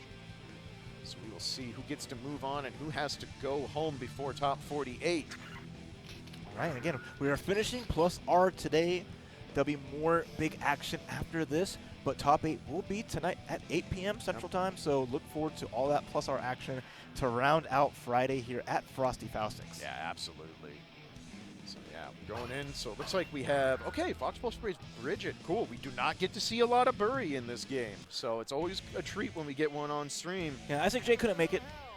One of Yeah, the I premier saw Bridget's that, here, so yeah. he couldn't be here. But hey, Fox Push is going to hold the fort, but it's going to be a tough defense here against a character that doesn't care about where you go on the screen. He will find you. Yeah, one big thing Bridget likes to do is set yo-yo and just screw around in the air. Just like, I dare you to come catch me. You want to know who's really good at catching people in the air? The Ninja. He's kind of okay at it. Yeah, pretty good. We saw that off the screen. He teleported right there and got a grab. And it's like, there is nowhere safe. Ninja Gaiden 2 just got announced, and Ninja Gaiden 4 as well, so this is like the year of the ninja. They are back. It is back and in living color. So we'll see. Right now, Pat with a good life lead gets gripped, though. Okay. I see you, Fox Push, but not able to convert there. Good back and forth. Pat takes game round 1. Would be big if Fox Push can find it. Bridget does have some stupid big damage. Yes. If she finds certain big hits. You watch her life evaporate, push against Chip. Yeah. Earning those hits can be difficult. Yep. We'll see what they can do here. Avoiding the setup, using the delayed wake up, throwing up the yo-yo, and a big clash. Yeah, a big thing Fox Push is going to want to do, obviously, is earn the corner and set up Roger super. Like, that is the best mix-up Bridget has, some of the highest damage. The problem is that against a character like Chip, you're going to probably have to spend meter just to get there in the first place. Yeah. Oh, what a 6P. Hold on. That's a small hit. Couldn't get a full conversion, but awkward conversion right there. Nice. Tags again. Went for the run under, nothing doing. Maybe expected a tech into a teleport. Teleport JD. JD. Yep, it's still good. It's still a good button, my friends. The air girl, nice tech forward, though. Has the starship available. Very even here into the drill. Almost wasn't enough. Finish, but the 2P2D. All right, nice clutch out there from Fox Push. Still going, 1-1 apiece in game 1. Leaf grab, no good, and the 6K. Right to Alpha Blade, the full conversion. Almost. Almost. Little light. So It's Chip is demanding in this game. Probably the single most execution and awareness demanding character in the cast. Can be really hard to get those conversions, but you know what? You don't have to do hard conversions when you just stun a fool and say, I will take your life bar. as soon as they got their burst back, Fox Push just got the burst, got stunned. It's like, guess I'll die. Yup. That is, right. And that's the thing, is like, most of Chip's moves are not high stun moves, but the thing is you get hit, and then you get reset. You get hit, and then it adds up quick, because every new hit is a full stun modifier on the first hit of that small combo. So before you know it, you're getting stunned. And Bridget also has a fairly low stun modifier in this game. Eating all that damage, double Alpha Blade, a little extra credit there. The Gamma Blade Wisp, but the Starship Wisp as well. Woo! Jump Dust counter hit off the ground, and now guess these for games. Never mind, wake up throw. Nice call out there. Gets the throw. Nice block from Pat, though. I like what I'm seeing from Pat. We're not going for the maximum optimal Chip combos. We're just trying to keep it simple, get it knocked down. Nice chunk there from Fox Push. Kind of evens this back up. Could clear this out in one combo if it's a good starter. Chip's guts are kicking in now, though. A little bit adding up. The air throw's good. Right. Run up 2P just to check. Oh, there's the Super Bear still lingering. Oh, wow. They tried to roll. Yeah, roll profile the jump H. Very smart. Nice check from Pat and gets it with the crouching S. Pat on set point. Super nice. The first kick start in neutral just getting denied. 6P's the jump in. Gets the knockdown too, and now it's time for the delayed on the pressure afterwards, accounting for the delayed wake up. Yep. And you saw Fox just eats the leaf grab. You have to respect it. Pat had 25% on deck. You do not want to swing at leaf grab with that. The teleport goes to the starship. It's going to get almost with the guts crushed. Force break Gamma Blade, and Pat the flip 2-0. Yeah. Pretty convincing there. Just, again, it's so hard. Bridget does not like characters who can actually chase her down. That is a nightmare for that character. And you've got the character on screen who's just like, hey, yo, I teleport. Hey, what's up? How's the sky? It's looking pretty nice up here. The violence that we're committed off screen at the top is too much for this stream. We are remotely family friendly, so we're keeping that violence away from y'all. And we're going to give y'all a little treat, too, as we have another break.